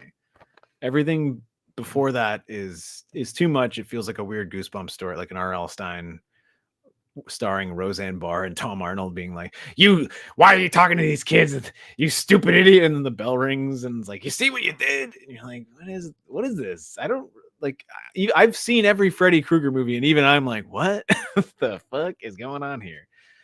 But yeah, him going to sleep and then having that sort of real, again, your background, Orville, is perfect. It's the same exact vibe. Yeah. Where, it's this sort of destitute situation where there's a lot going on and he's bumping into people, and then he runs into somebody from his past, and that person turns into Freddy being like, "Time to clean your ears out, bitch," and you're like, "Oh, what the fuck?" You're like, "This is what Freddy Krueger is." So that's what it is for me. Is I guess the same answer. You're the practical effects, but also for me, it's Carlos going into the dream world. Yeah. Perfect. I'm gonna change it up a little bit because mine was also when they get in the van and they sort of go and the three main kills, the three boys get killed. But I'm actually gonna change it for the sake. We didn't really talk about this, but in the credits, well, we did talk about it. I mentioned it. In the credits, we see every kill from a Freddy movie. Okay. I think that the fact that they got you to stay and watch the credits because you want to relive all of those kills now that Freddy is dead and gone forever, I think that is very important for the series to see how interesting some of these kills were. There's one kill or one part of a kill where he like bends a guy's arms backwards and off. Yeah. Which actually made me squirm again for the first time. And that was pretty intense compared to like most of the stuff in this movie. Most of the kills in this movie are just like them fighting Freddy for like 40 minutes. I think the most squirmy moment of this movie is when he pulls the pin out of his finger. I was like, ew, in your finger. Why is it in there, Freddy? You sick and the fuck. Q-tip to the ear. Both of those are within the same sequence also. Right. So I think we all agree the same sequences. But I mean, Jason, yours is stay for the credits is your favorite part. Stay for the credits and watch all of the kills from the history of Freddy up to this point. I think is a pretty good one. Well, skip the movie. I don't want to talk about what my rating for this movie is. You're gonna hate me. But that's that. So now we have to Sherpa Orville through the MPAA rating game. It's time to play Guess the MPAA. Hello, everybody. My name is Fingerpin McGillicuddy, and I'm going to welcome you to the greatest game, the game that everybody's talking about, the MPAA rating game. I'm going to turn it over to my co-host and also contestant of this amazing game, Steve Waters. Tell Orville the rules and how this game works.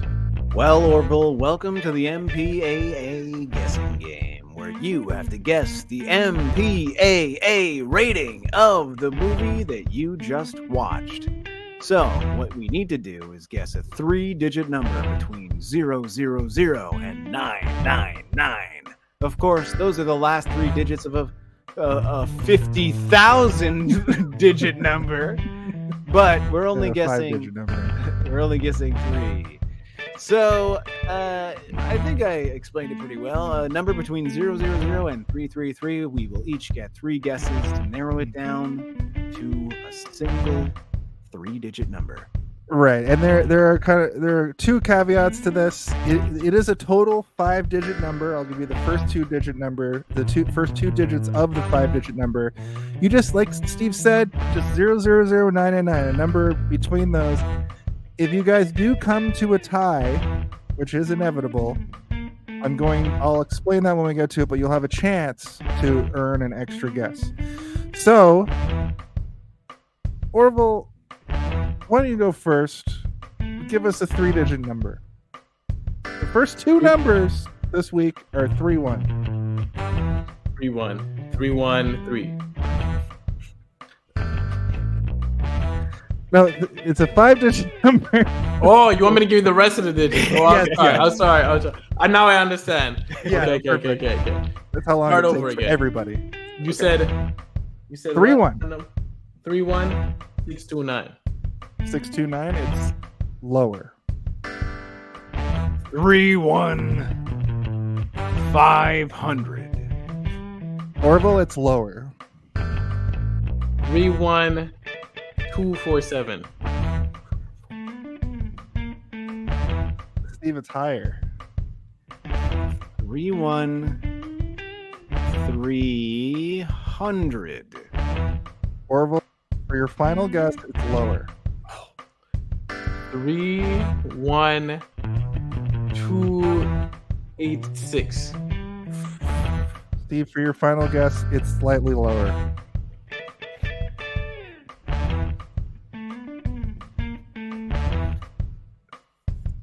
Three, 8, 0. Lower.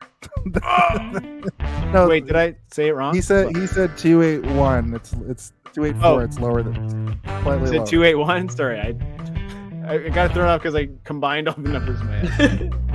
281. Okay, so 2, 7, 7.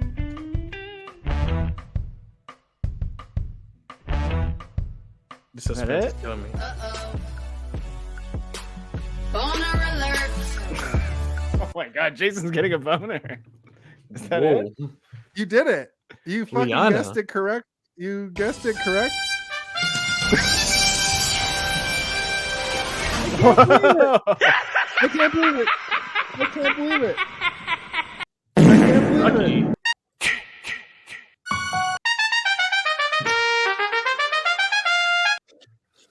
It's the second time in history, Orville. We've never done That's this sick. before. That's sick. That's crazy. I can't What's believe my you guessed prize? it right. Well, you get to come back next week, and I Yay! don't kill you in your dreams tonight. Congratulations. Um, You deserve it. so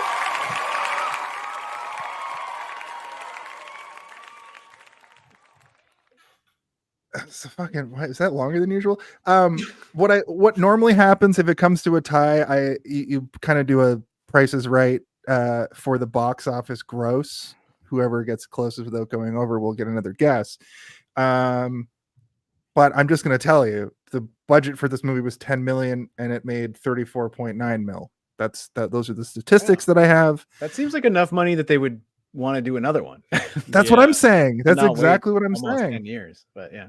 Yeah. So yeah, that's congratulations, Steve. Thank you, Orville. And we're gonna go into our final thoughts, and then we're gonna go to bed. It's time for our final thoughts.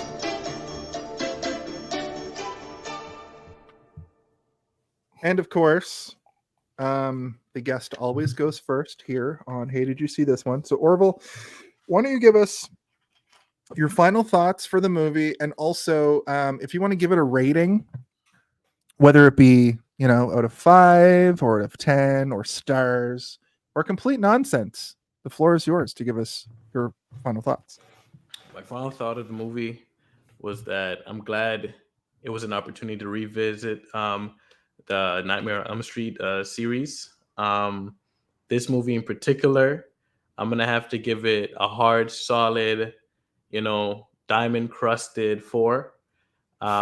If it wasn't for Carlos's death, which is so wild that I'm saying this, if it wasn't for Carlos's death, it would have been a lot lower, because again, I wanted more of that, because what I came for, I only got a little bit of it. I wanted the whole cake. You know what I'm saying? So they didn't give me that. So selfishly, on the bias level, I'm gonna say it's a 4. But I have a soft spot for 80s horror films, so I knew I was gonna have a fun time watching it regardless. Because it's one of those, they just have charm, and that's one thing I think that's missing from a lot of films these days, is just charm. Everything's so serious and so blah blah blah blah, blah. But it was real, and it felt like it was like it just seemed like a fun film, and something that if you were a part of that film, you'd be remembered for it, even though he's trying not to be forgotten. So he's really getting what he wants. We never forget Freddy Krueger, and oh my God. So yeah, that's my final thought. All right.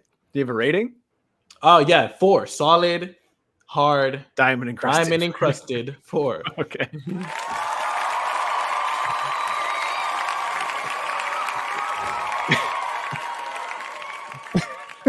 That's great. How about you, Steve? What's your final thought for Freddy's Dead: The Final Nightmare? I mean, for the fact alone that this is the first one that I have ever seen, and the fact that the image of Yaphet Kotto beating Freddy Krueger to death with a baseball bat over and over again, lives in my mind and my memory over and over again forever. Even when I just think of Freddy Krueger, that image pops into my head. That's going to be there forever. So, it's Nathan. He was on the show once. Yeah. Blink and you'll miss him. Yeah, blink and you'll miss him. Yeah, I don't know. I have a lot of problems with this movie, but I also like a lot of stuff in this movie that makes me think of the Freddy Krueger sort of mythos and what it is to be Freddy Krueger, I guess, in terms of like movie wise. So I can't say that it's bad, but I also can't say that it's the best one in the series by a long shot. So for me, I'm going to give him the classic Freddy Krueger holds his hand up and cuts his fingers off one by one, but he cuts all the fingers off and then he's like, oh, I meant to leave a couple on there, but I don't remember how many. Sorry.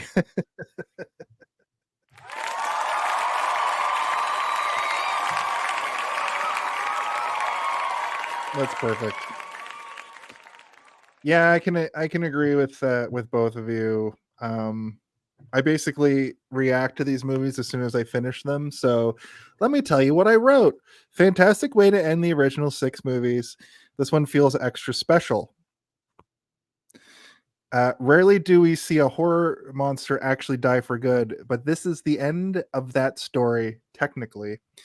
Great kills, some god-awful acting in Tracy, but overall a fantastic entry into the series and the grimoire at large. 4.1 out of 5. wow.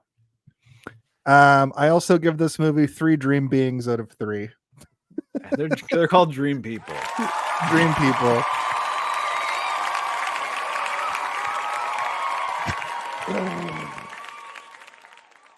All right. Well, that's our show for this week. This has been Hey, Did You See This One? Before we actually get out of here, there's one more thing I need to ask of our guest and the rest of us. Do you have anything? You're on mute. Do you have anything that you want to plug? All right, let me just plug this in right here and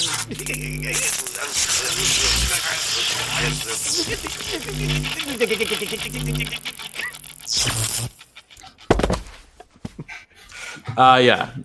Sorry, I'm fucked up in the head, so I just went along with it. Perfect.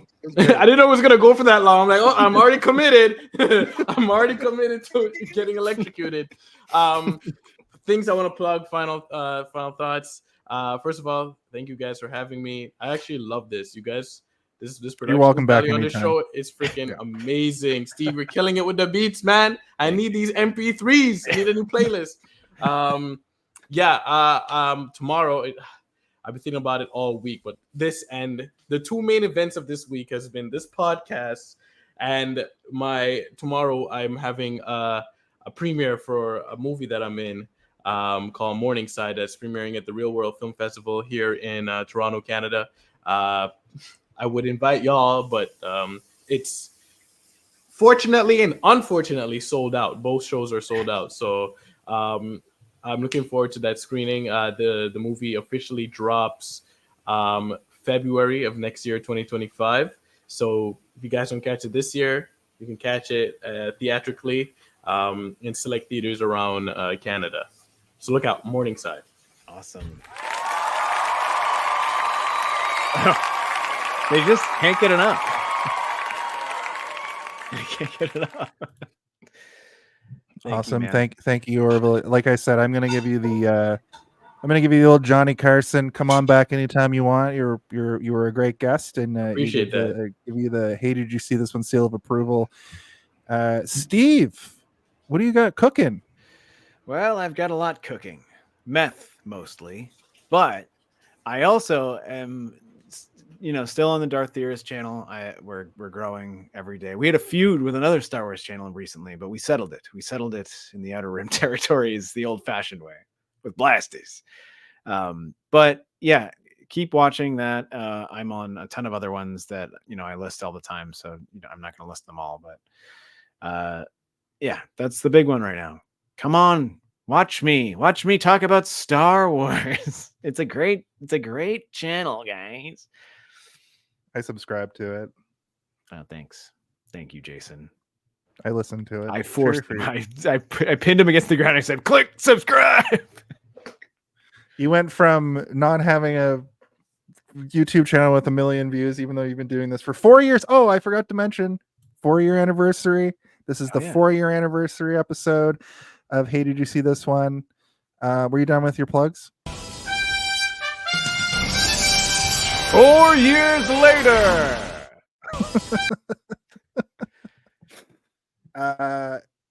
Yeah, 4 years. It's been an uphill battle, but over the last year specifically, we've been seeing some good growth. Things that I would like to plug. I would like to plug 4 years of Hey, Did You See This One? I would like to plug our Redbubble and TeePublic merch sites are open, where you can find such images as these. You can find the Grimoire of Familiar Killers image, which you can have put onto a shirt. I drew that.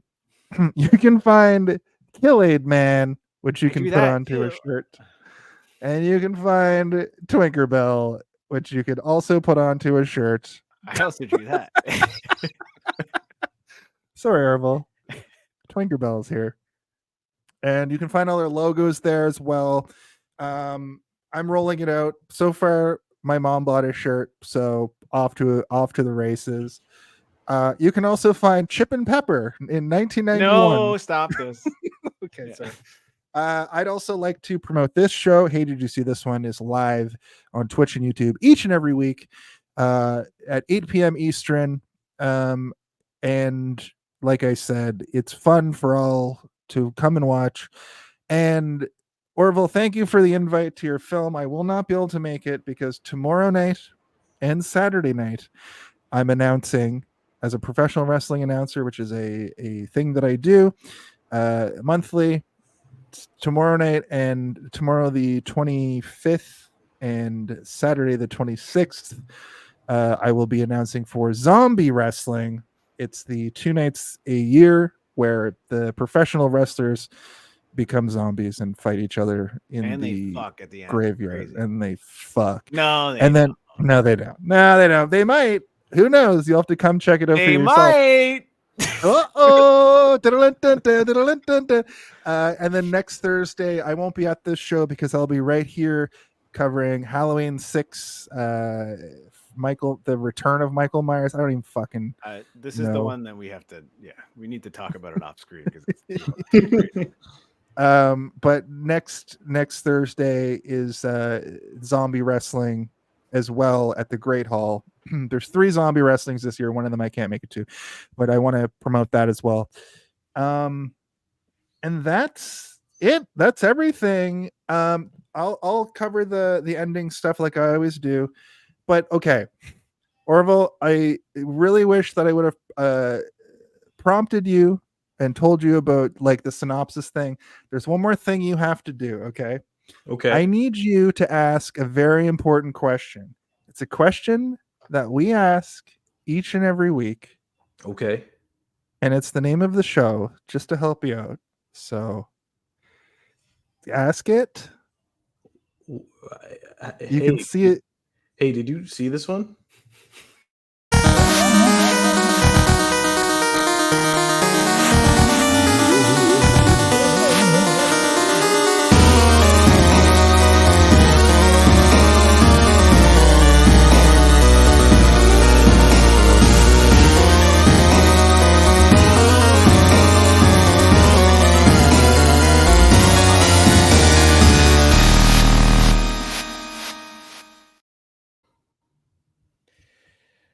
Oh, thank God. I was scared that you weren't going to know what to say. That's the question?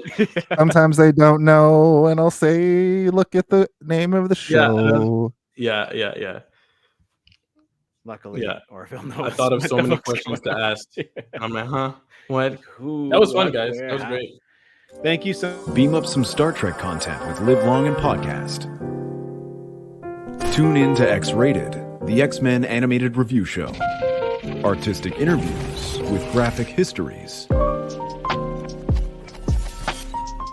roundtable movie discussion with Hey, Did You See This One? And movie reviews with Hold Up, a movie podcast.